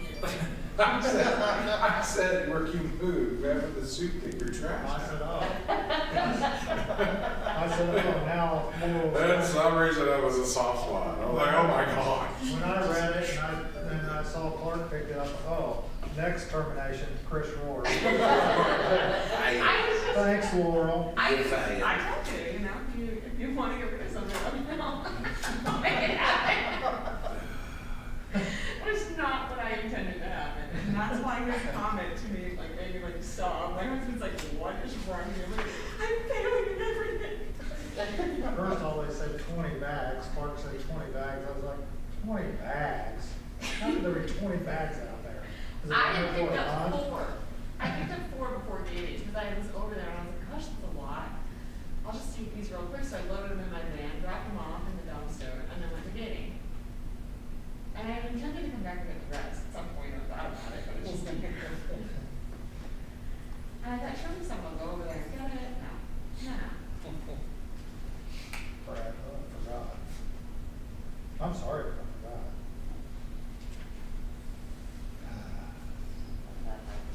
Yeah. Chris can't get sick anymore, he's good for 90 days. Yep. 90. Well, this way, if you were exposed to him, you wouldn't have to quarantine. You still do it, right? No, because you got it, You don't have to? right? I think you do, don't you? have to, because you had On some. what part? No, because that's You've not. already had it within 90 days, you have what they call a assumed 90-day immunity. Within 90 days, you won't have to quarantine. So anytime somebody has to go to the room, they send me now. Right, man. Chris, Next versus UV lights. For all the Says it. classrooms. Says that it kills them.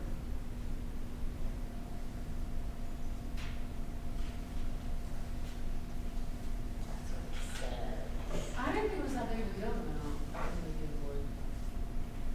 The hang one? Yeah, Yeah, it's not very, I just figured it was like not on a TV. we gotta, because what room does it need to be hung in? Charlotte Warren, Is that her normal classroom? Susan, yeah, her normal room, Susan Baines in there now. Or Ally Durst, they both have carts. Can't you, well, how did you approach Clark about that cart? Let's win. Because then it turned into Mountain One, I was like, oh. How much does that cost? Yes. Well, what happened to all the other ones? 600 or Just something took like off? that. Where those mounts go? Almost I mean, 400 shipping. We got mounts. The carts, where'd the carts go? We don't have carts. None of them are taking our carts. I'm sure. No, most people wanted theirs mounted. We've been short of carts this whole time. I thought they were like $900 the last time I heard. They're actually half that, but freights, almost as much as what the car is.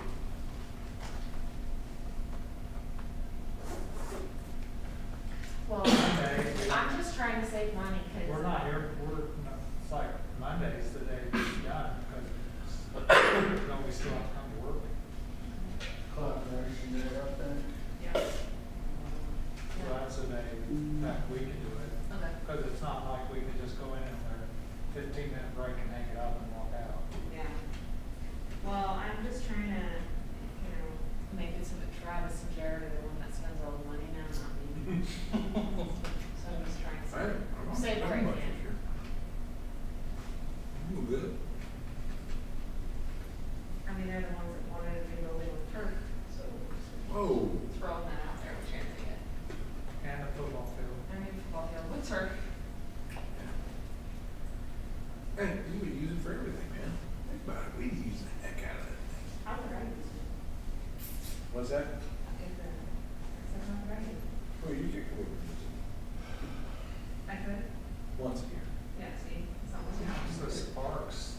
How could that be on? We can't sanitize grass, but we can sanitize turf. One. Yeah. So that could be coming out of Oh, COVID. we guys thought that first. We can get that out of COVID, now you can approach turf on that.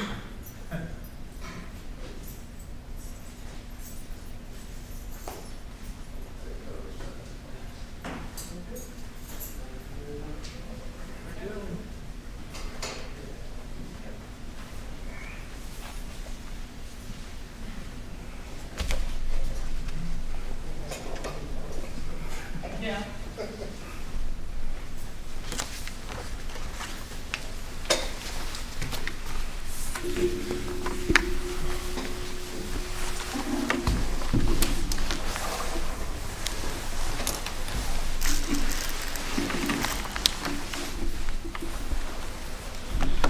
Well, we're back in public session at 7:57.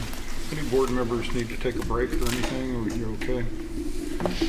Just take a couple of minutes for Paul and then we'll start back.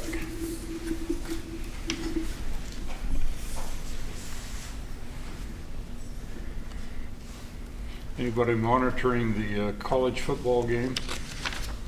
14-7 Alabama. I was just going to say, don't be a spoiler. I asked for it.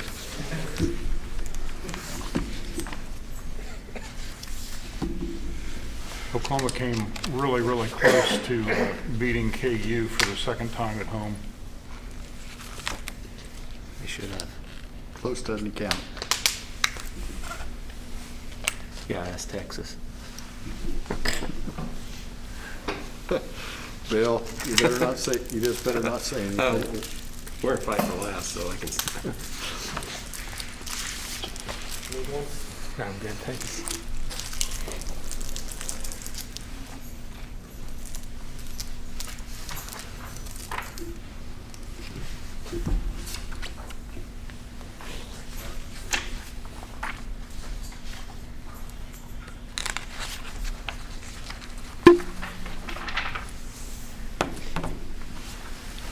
I'm ahead of the game here a little bit. But I had the time to pass it out, so I thought I did.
Okay, item number 5 is consideration of superintendent's contract renewal. You know anything about that, Clark? I know nothing about that, other than we typically do that in January. Okay. So, one of the probably most important jobs I guess we do as a board is any board with state of Kansas or any other state for that matter, I guess, with public schools is evaluate their superintendent to see what kind of a job he or she is doing.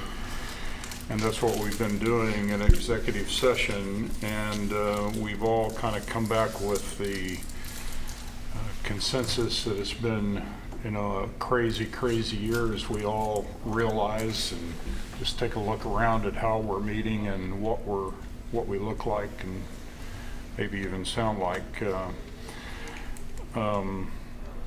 While, you know, we're 7 members and we don't come to total agreement on everything, I can tell you that there is a strong consensus among us that we believe that Clark continues to operate at a highly effective level, which is our highest overall rating as a superintendent. And I would just like to thank him for the job that he's done and that he continues to do. If you just think about his job and what all he controls underneath him, he's got 7 people acting as one body above him, but he's supposed to carry out everything that we come to agreement with everybody underneath him. And considering the day-to-day changes that we've been faced with this hopefully once-in-a-lifetime pandemic, I think our board would agree that he's done a good job. With that in mind, you operate under a 2-year contract, and we renew that year by year, and that's what we're doing tonight. So I will make the motion that I would recommend the renewal of his contract. Does anybody have a second with that? Or perhaps before we go there, does any board members, would they like to chime in with any comments? Not soliciting them, but if they're there, it's an opportunity. Well, I'd like to second it. I think he's doing a good job. All right. Got a first and a second on that. All in favor, raise your right hand. And 6 of us agree, Clark. So thank you and congratulations. If you still want it. Item number 6, learning models. Just a little conversation related around learning models. In case you're wondering, our gating criteria put us in orange this week. You probably heard that the middle school and high school is back in a hybrid model. That's what orange did for us. So middle school, high school, and hybrid, and they're in an every other day procedure, which is a little bit different than we had originally started, because we used to have a deal where Mondays was kind of a really small group, but it wasn't an every other day procedure, and so now it's every other day, including Mondays. I would also remind you, I've made a list of some things to remind you of. CASA guidelines go through January 28th. We don't necessarily have a board meeting before January 28th, and so our plan would be to change to our gating criteria on January 29. If we were in orange, that would mean 2 per participant, which is just a little bit different than it is right now, because right now it's 2 parents or guardians. So it would change to 2 per participant. If we would happen to be in yellow at some point in time, that would go to 4 per participant. I attended my first game last Friday night. I didn't work real hard, although I was considered to be filling in for Jared. Travis actually did most of the work, but I played the part a little bit. And that was my intention, was to only go if I needed to fill in for someone. So I served as a second administrator, but otherwise I don't really meet the criteria to be at a ball game. As some of you guys might be in that same boat currently. So I just wanted to let you know, if we happen to get to yellow, that gym's going to get pretty full pretty quick. And I'm sure that will be of concern to some, but certainly 4 per participant, just looking at it the other night with parents only, wasn't a lot of people there, but just wanted you to know that that could get fairly full fairly quickly if we went to 4 per participant. I'm not proposing a change. Obviously, Reno County numbers have reduced. If you've kept watching those, the overall case count has gone down considerably since about Thanksgiving. Just this last week, I've said it's gone back up a little bit again. I don't know if that's a response from the holiday break, but certainly there's some level of expectance to see a little bit of a spike since that break. I think that occurred at Thanksgiving. It really wasn't as much as what a lot of people thought it would be, but it was a little bit of a spike after Thanksgiving, so maybe we're seeing some of that now. I want to talk a little bit about micro cohorts, and I'll just say this. One of our question marks is when and how would we revert out of micro cohorts? And obviously that's the cohorts are at Haven Grade and Yoder. It allows us to get small numbers in our classrooms, and I think you guys understand why we did what we did there. So when would be the appropriate time to consider that? Obviously we want the numbers to reflect that, but let's say we would get into yellow gating. that would potentially mean we wouldn't be in micro cohorts. But I think we have to look at that from a practical, how do we get back there standpoint. And I think the timeline on that is really important. Here's an idea to consider. If we don't do it around an in-service workday, we're probably going to have to shut down school for a day to make the change. If you remember, we shut down school for a day to make the change to go to micro cohorts. To go back, we'd probably have to do something like that or connect it to an in-service workday. So that's the challenge. And the last thing we would want to have happen is to revert back and then to have to go back to micro cohorts again. Because that's going to be a change back to micro cohorts, and then maybe a change back again. And as I've said, those aren't easy changes because they require a bunch of maintenance staff and a bunch of teachers moving furniture, reintegrating kids, replanning procedures, changes the number of kids that are going to be in a given classroom. So I just would throw out, I would say probably our plan would be to stay in micro cohorts based around school board meetings. So as we leave here tonight on January 11th, our next school board meeting would be February 8th. And so just in case you're wondering about our calendar, we have an in-service day on January 18th, we have an in-service day on February 15th, and we have an in-service work day on March the 12th. So those are all three potential dates, and obviously we'd want the numbers to support that. But I'm going to suggest that we for sure consider staying in micro cohorts until we have another board meeting. So I'd love just to hear your thoughts on that concept, and I'm going to cover a couple more things and then we'll come back and let you guys share whatever you'd like to. I would just say this. When we get out of micro cohorts and we get out of hybrid learning at the middle school and high school, the main difference, it changes the number of kids in a classroom. It changes the spacing. And that's probably the most important reason we did it, was to make that spacing differently. So it spaces out kids when you have a lot less kids in a classroom. So when you talk about reintegrating, you're talking about putting them close together again.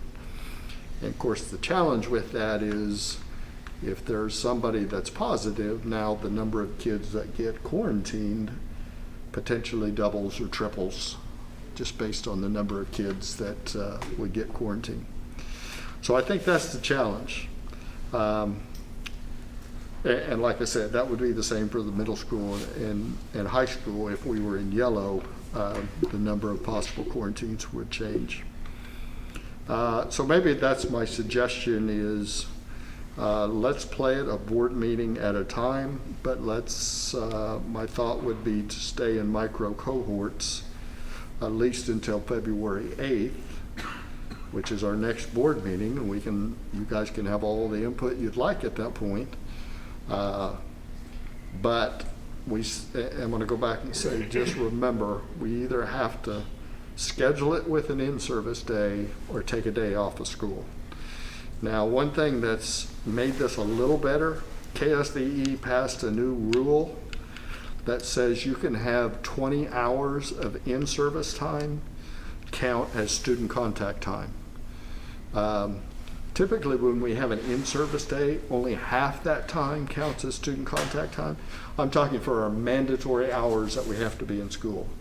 So we are going to file a waiver with KSDE to count 20 hours of in-service time as 1 for 1. 1 hour for 1 hour of student in school time.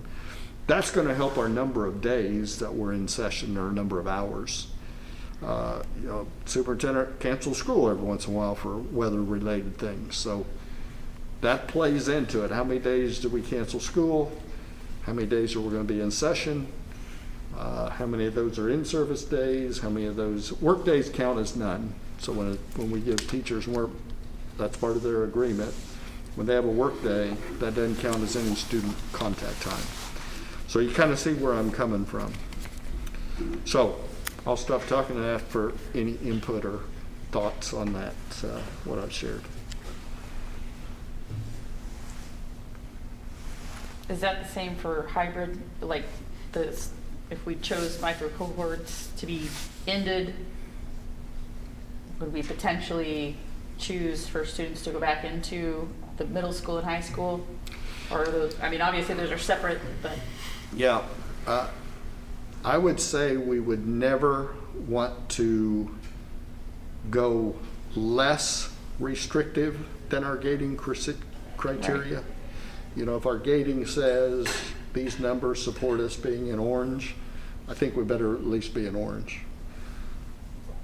The other way, I think the board can take action to say, so I want, like I said, I want the numbers to support us being out of micro cohort or out of hybrid before we would go there. How are the teachers that are in those separate buildings, how would they feel just staying there till the rest of the year and complete the year out and then reevaluate? Or would they rather roll the dice and see once they can move back and then, oh, we have to move back, we move back? Or would they rather just say, let's go to the end of the year and then look at it next year? Ken, that's a great question. I would say there would be some differences of opinion, and I would say I think it's more accepted at Yoder than it is at Haven Grade. And Laurel will tell me. By the way, Shannon's covering the basketball game because Jared's out, so that's why he's not here tonight. But I think there would be differences of opinion of that, but it's an interesting concept, and you guys know this as well as I do. We have probably had the least complaints about the micro cohort concept, about kids maybe attending school in smaller groups. But as long as they're in person, there's been some positives to that. And if there's any compliments we've had, haven't had a lot, but if there's any compliments, it's based on keeping kids in school, keeping the elementary kids in school. So it's an interesting concept, and I'm sure there probably are going to be some districts that are going to look at extending the micro cohorts as long as they can.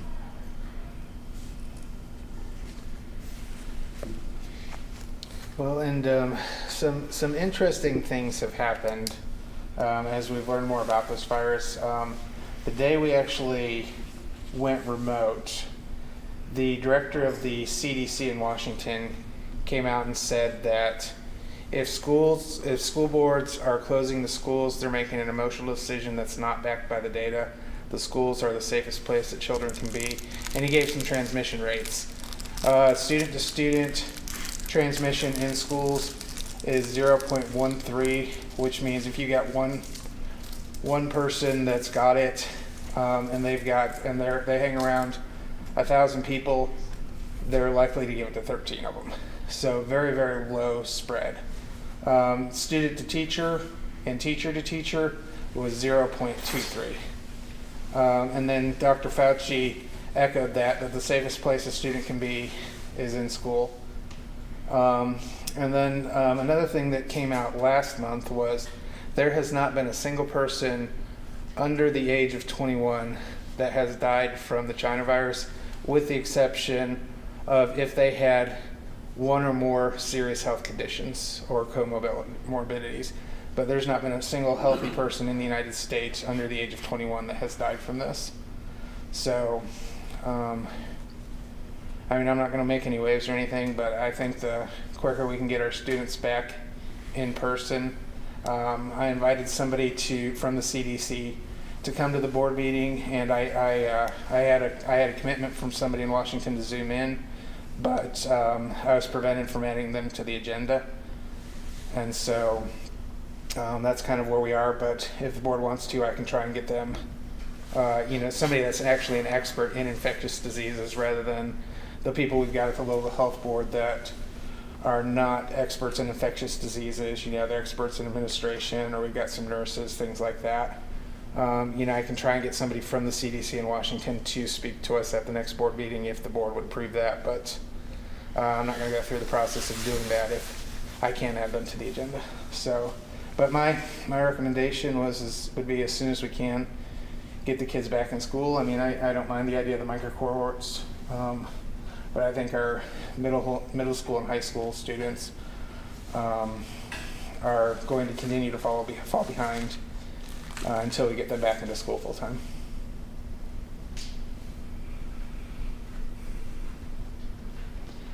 I personally would like to see us get out of micro cohorts as soon as possible, just because I think the students are, maybe we're not hearing from them, but I think they might be struggling to some degree. I know they're not able to see their friends. I read that in Laurel's report, and there is some more mixing, I think, now at the recess, if I understood you correctly in your report, which helps, but I also think they're sitting more than usual. I think they're not in their, I don't know what they're called, but like PE, music, art, I don't know that they're getting as much of that time. That bothers me, especially with like people who some kids just need to be active. I worry about them not being active and getting away from, they're contained in one spot all the time, and that's concerning to me. I can't imagine as an adult it's hard for me to sit here and not fidget and want to leave and walk and move, and so I just really would like to see us get back as soon as possible. I like your suggestion, Clark, of reevaluating it at each board meeting. I'm not opposed to reevaluating it. I think Yoder is actually working probably better than some of the others. If they want to stay in it, maybe we can split it, too. I'm not against any of it, but Sure. I just know that at Yoder they got the bigger facility. They're not just confined to their desk. They can go out and move around without interfering with others. Mm-hmm. That's good.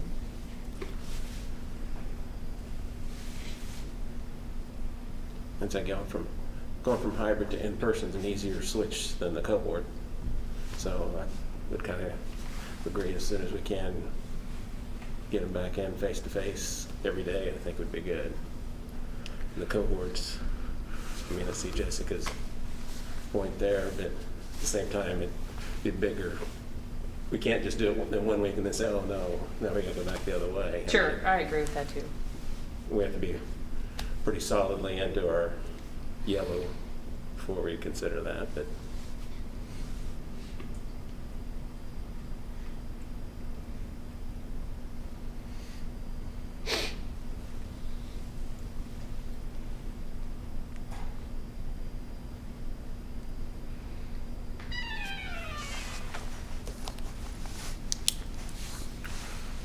Yeah, and John, the only thing I'd share is the staff are a piece of the puzzle as well.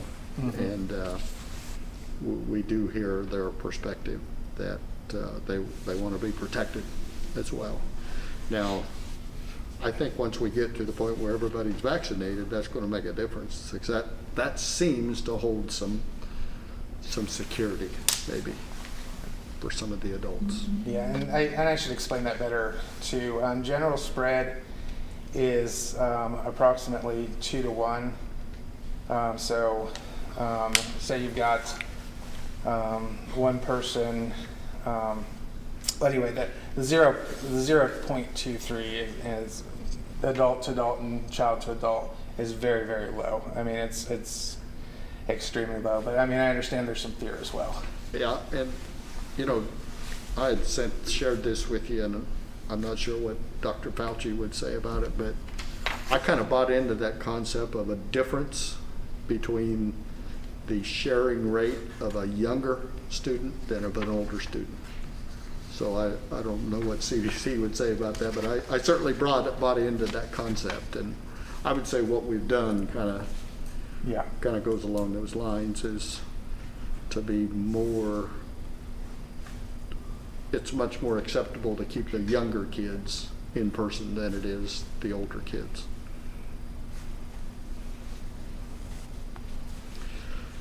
Well, as you guys know, we have a gating committee that'll be meeting on Fridays. We have been, didn't over the break, but we did again last Friday. And, like I said, Reno County numbers have gone down, but when we got back in and had 5 high school cases, that didn't help us any, because as you guys know, we weight that double, the positive cases. So that certainly increased our numbers at the middle school and high school. And we'll continue to do that.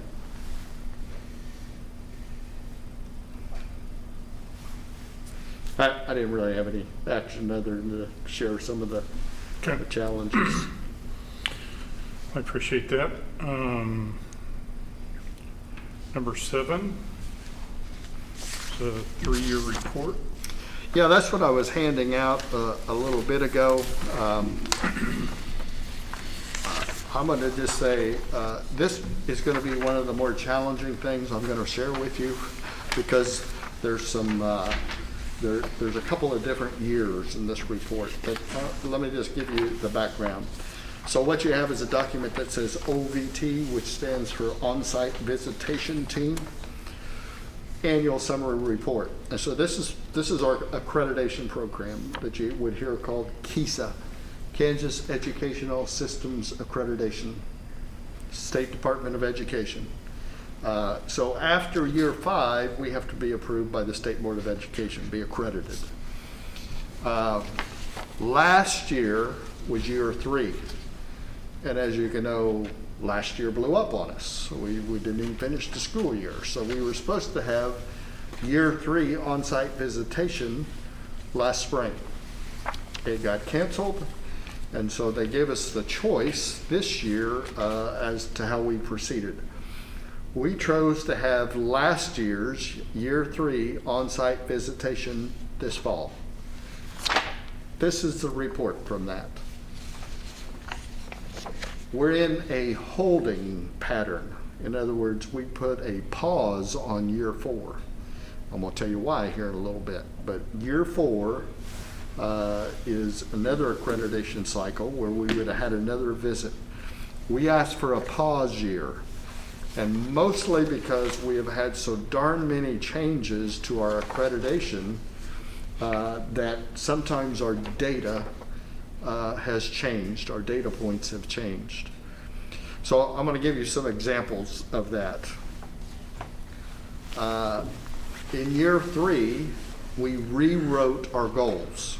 I'll give you a little reminder here, because I'm sure you won't remember this. When we originally created this document, our 2 goals were relationships and relevance. And we had goals for each building around those 2 topics. Well, the problem was I went to a workshop, and they said your goals ought to be SMART goals. They ought to be measurable. They ought to have data support them. And so we kind of said, well, our goals really don't do that for us. And so we rewrote our goals. And so that is in the report here. I'm not going to be able to point it all out to you. So we rewrote goals by building. Year 3 concluded with visit this year.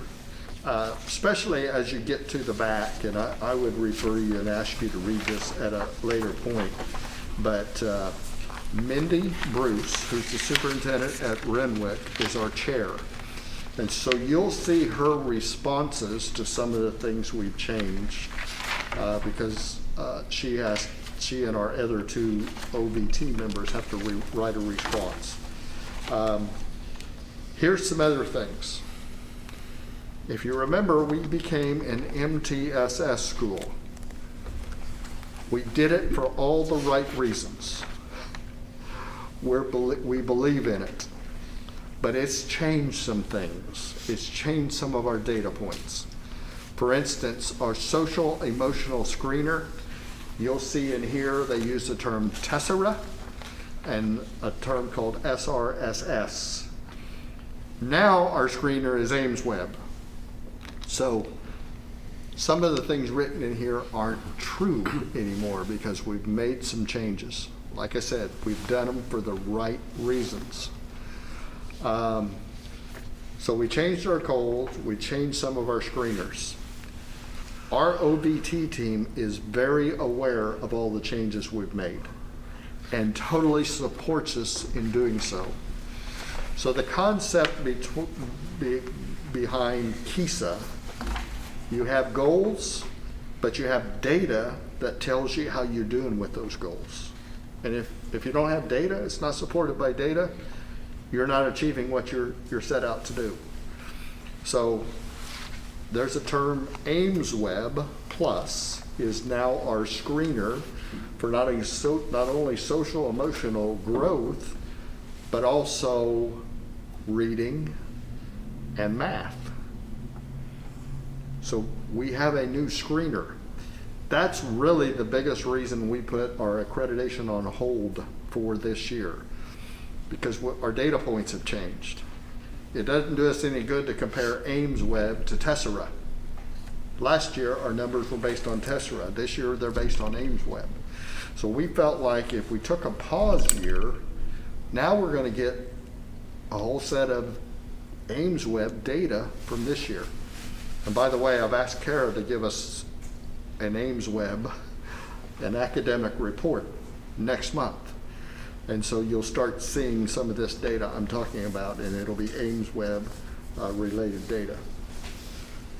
MTSS, Multi-Tiered Systems of Support, we continue with our first year of training on that.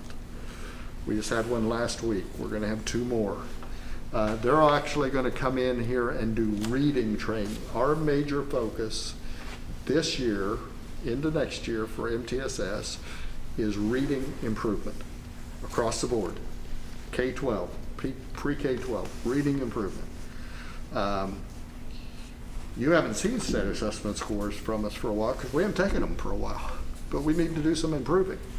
And so one of the reasons we chose reading is, as you might understand, reading is consistent with everything. If you're a better reader, you're probably going to do better in lots of things. If you're a poor reader, it's going to affect you in lots of things. So that's what's happened. So that's why year 4 is on pause for us. So next year will be year 4. We won't have a visit this year. We'll still be collecting data. We'll still be using some of our interventions through MTSS. And we're still developing our program through MTSS as well as we go through training. It's been so hodgepodged because for a while MTSS wouldn't come out and do our trainings because of COVID. We were supposed to start last spring. Sorry, we're not starting last spring. So they come back and started this fall. They met with us a couple of times. Sorry, we're delayed. We can't come out. Tried to have an online training. You know how that goes. Sometimes the internet works, sometimes it doesn't. Ended up canceling that session. So it's been a real challenge to keep progressing along a continuing of training, interventions, data collection. So I'm going to just highlight a couple of things in the report. So you can see as I turn to the back of the first page, you'll see Goal 1, relationships. And if you go through that, you'll see by building what our goals are. You might even see what the old goals were first and then what the new ones were. We talked earlier about relationship mapping. I'm over on actually the 3rd page now. You see the term Tessera, relationship mapping, mentoring. And as I said, Tessera has been replaced with AIMSweb. Right in the middle of the 3rd page, you see a new goal. And it talks about positive relationships with at least one student, and that's what we do with relationship mapping. It gets into SEL, social emotional learning curriculum.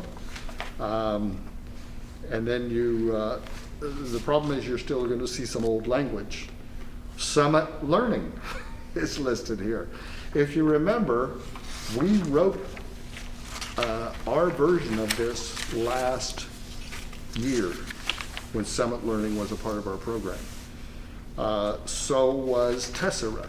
So was SRSS. So I even have mixed emotions about sharing this with you, but I wanted to explain to you why it is such a challenge right now.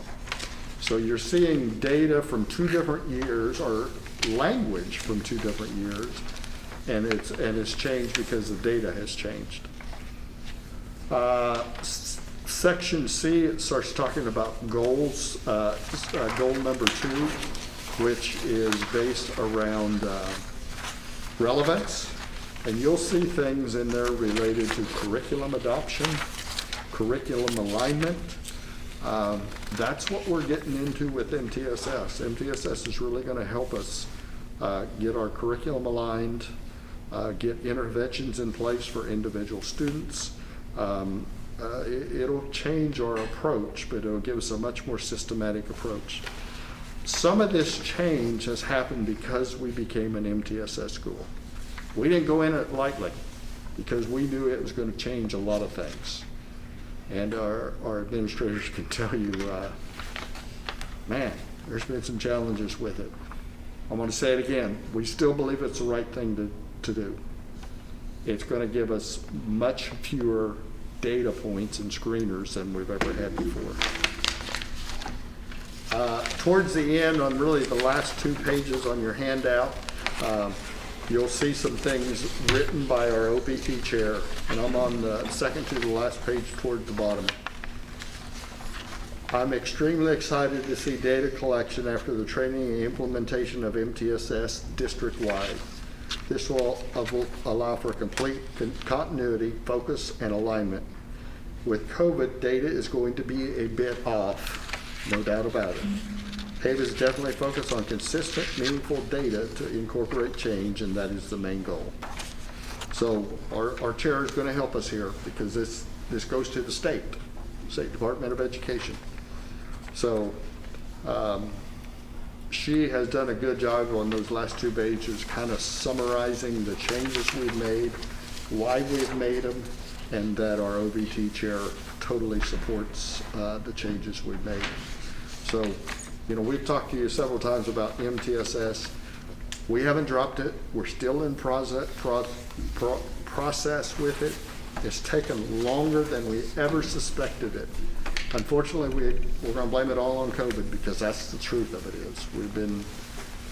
We've had times where we just haven't been able to progress like we were supposed to. Administrators, anything to add? It looks like a fiasco sometimes.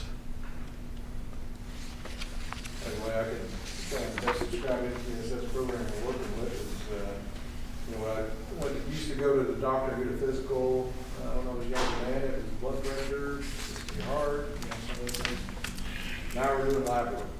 We're really getting into the nitty-gritty and finding out what all of the elements of what we need to improve on are.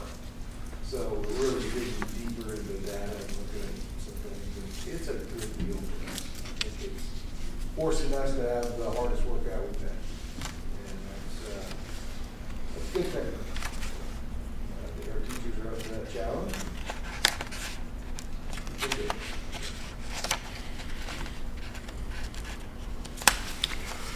Just wanted to try to bring you up to date a little bit with our accreditation process.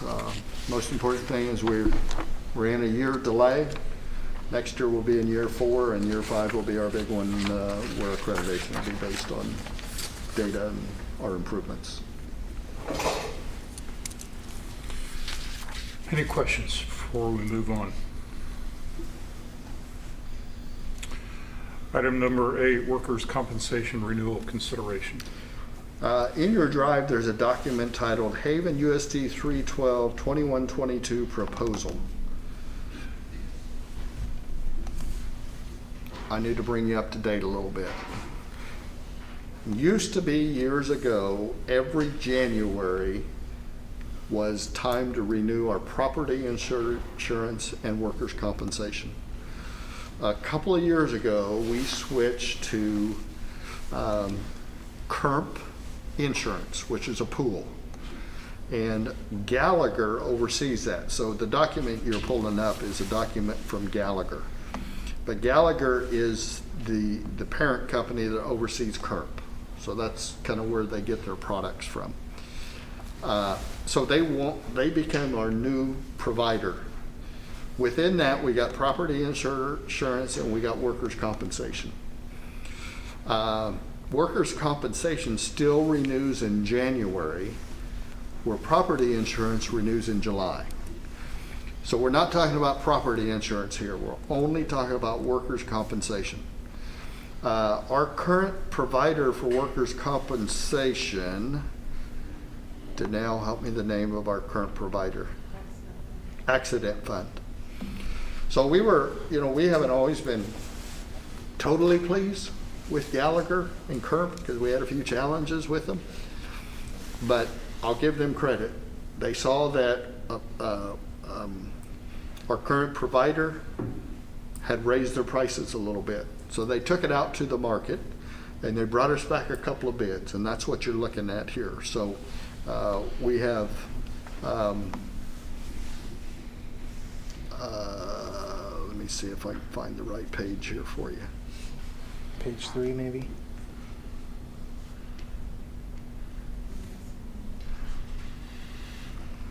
I am scrolling down all over the place here. Okay, I don't know what page you're on, but we have Accident Fund and First Dakota Indemnity Fund. And so those are the two companies that have bid our workers' compensation a year at a time. We're due to renew here in January. If we renew with Accident Fund, the price is 41 something. First Dakota has a bid for 389. And so I asked Danelle today, get back with Gallagher because they were the one that did the analysis. What's the difference? Obviously one's $9,000 cheaper, so that makes you at least look at it. But share what they told us when you asked them. They recommend us moving. Below are some of the reasons why. There's a 30% difference. We have a $500 deductible with Accident Fund, and with this First Dakota Indemnity, there's no deductible. They call this First Dakota Indemnity. They refer to it as RAS. Underwriter truly works on your account. Accident Fund is an online portal, and that is true. A lot of schools in Kansas are making the switch. So we're coming tonight because we do have to take action on workers' compensation. We're either going to renew with Accident Fund or we're going to switch to the low bid. And our parent company has recommended that we do change the lower bid, and that's what we're recommending here tonight as well. What's the limits? What are their limits? Are we bidding the same thing? Is it $1 million or is it 500,000 or is it the 100,000? Both of them in here.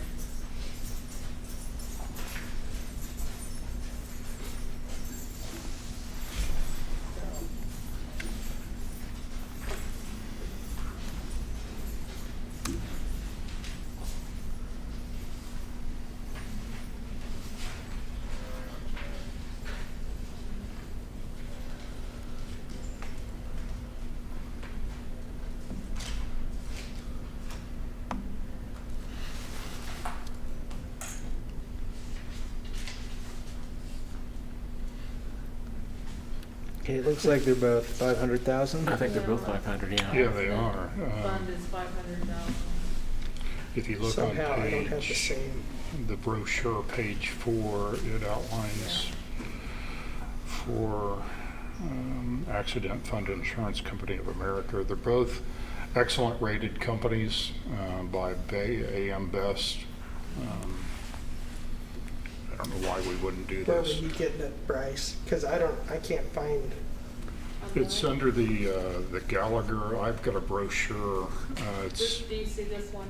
Here? Yeah, it's a huge document. This has both of It's them. 100 and some pages, but if you look in the first few pages, it gives kind of a breakdown of the. I don't even have that in my drive. Okay. So that's where I'm that's why I asked the question, because It is kind of named weird. It's Haven USD 312 21 22 20 or 21 22 proposal. Man and a woman sitting at a small table. all I got is workers' compensation quote. That was on the bid. That just has the one. You want the one that shows the comparison from Gallagher. Haven USD 312 2122 proposal. Somehow it's there it is now. So if you look at page 4 and page 7, Okay, well, I apologize for asking. it's okay. That's okay. It gives the limits on page 4 for American and First Dakota on page 7. Yeah, okay. Seem to be You know, with our identical. current one, it talks about a single payment, and with the proposed new one, it's got to break down to 10. Is there any cost savings at all by doing those in one time, or is that the way we normally pay it, is just one payment? I think they charge like a $5 Yeah, per I think installment it'd be better fee. just to do it the one time. I know the bill shows us paying it all up front. So. Yeah. They give an option for 10 payments, but there's service fees in there. I wouldn't want those. And then it looks like Ohio, North Dakota, Washington, and Wyoming are excluded, so no trips there.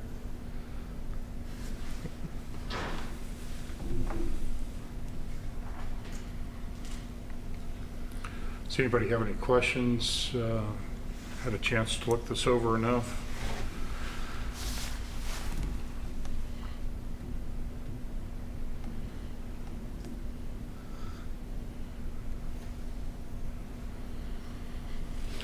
You know, a few years ago, Clark, we went to this, this is kind of off the subject, but we changed with the property insurance, right? We went to a pool.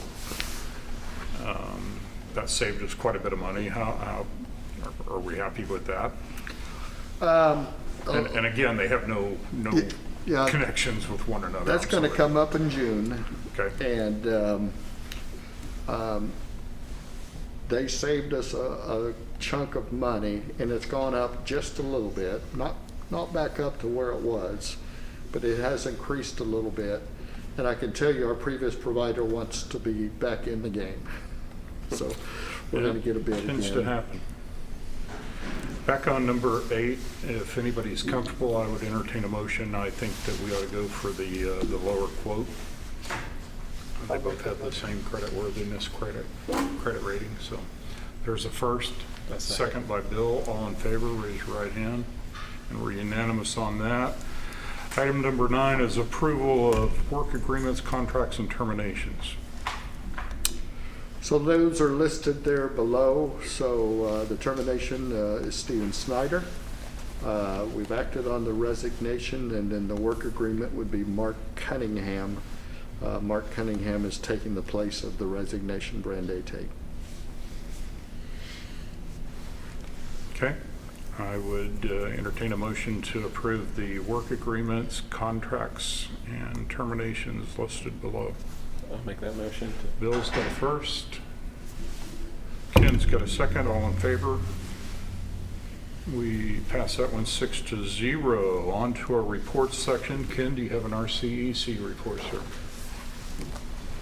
Again, we're still working on our policy, updating that. We also approved, like we did tonight, the extended COVID leave, basically about the same word for word. But Zachary handed us sort of a unique little brochure here that I thought was very interesting. The Kansas Special Education Funding. Kansas statute says that it's supposed to fund 92% of the excess cost for special education. But for the last 5 years, average has been 75.3 to 81%. So The rest of that difference is made up by our local district. So it's coming out of our pocket and maybe hurting our spending here a little.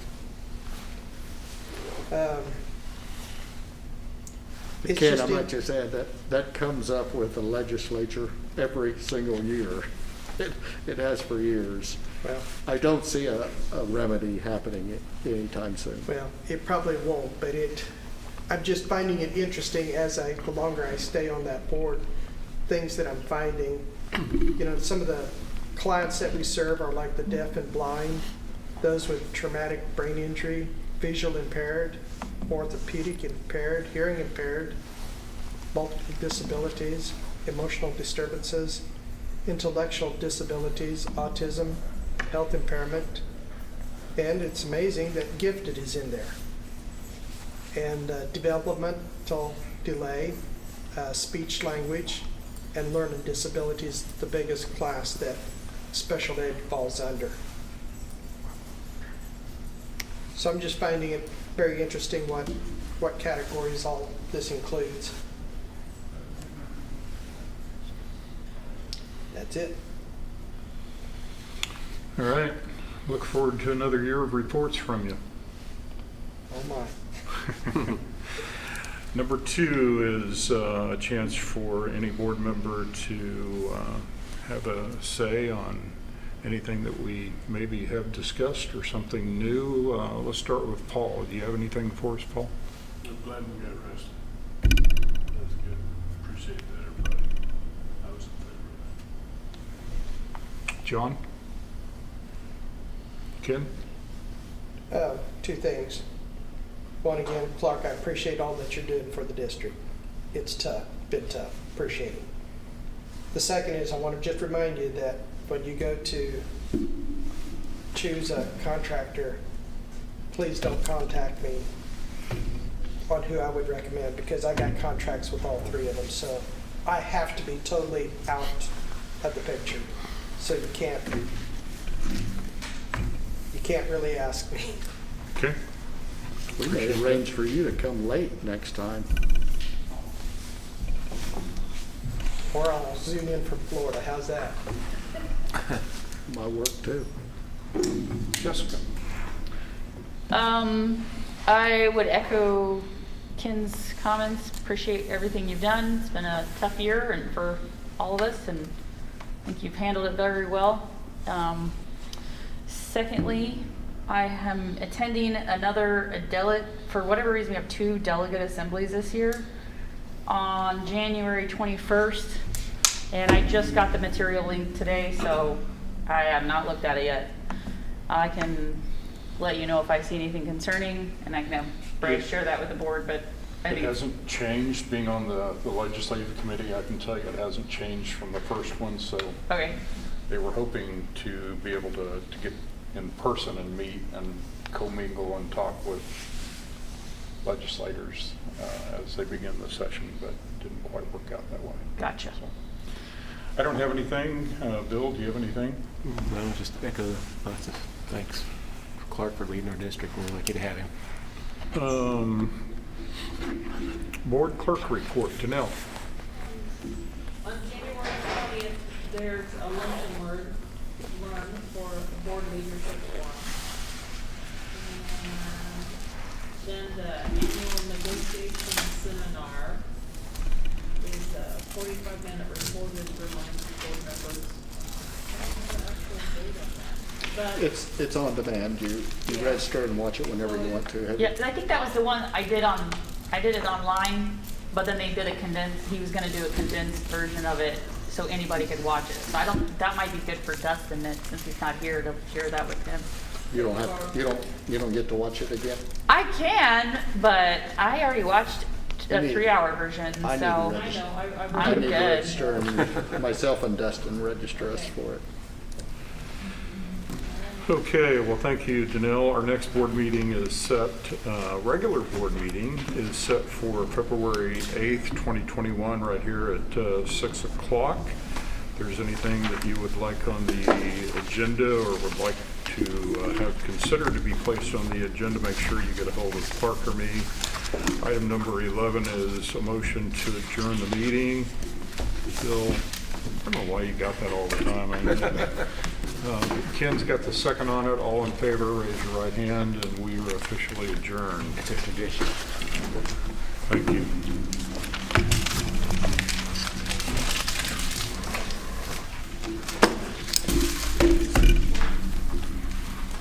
I'll take them. Yeah. If you guys are putting that together in person, No, it's on demand. okay, if you were going to do that, I just needed to talk about everything else. It's Yeah. coming out, but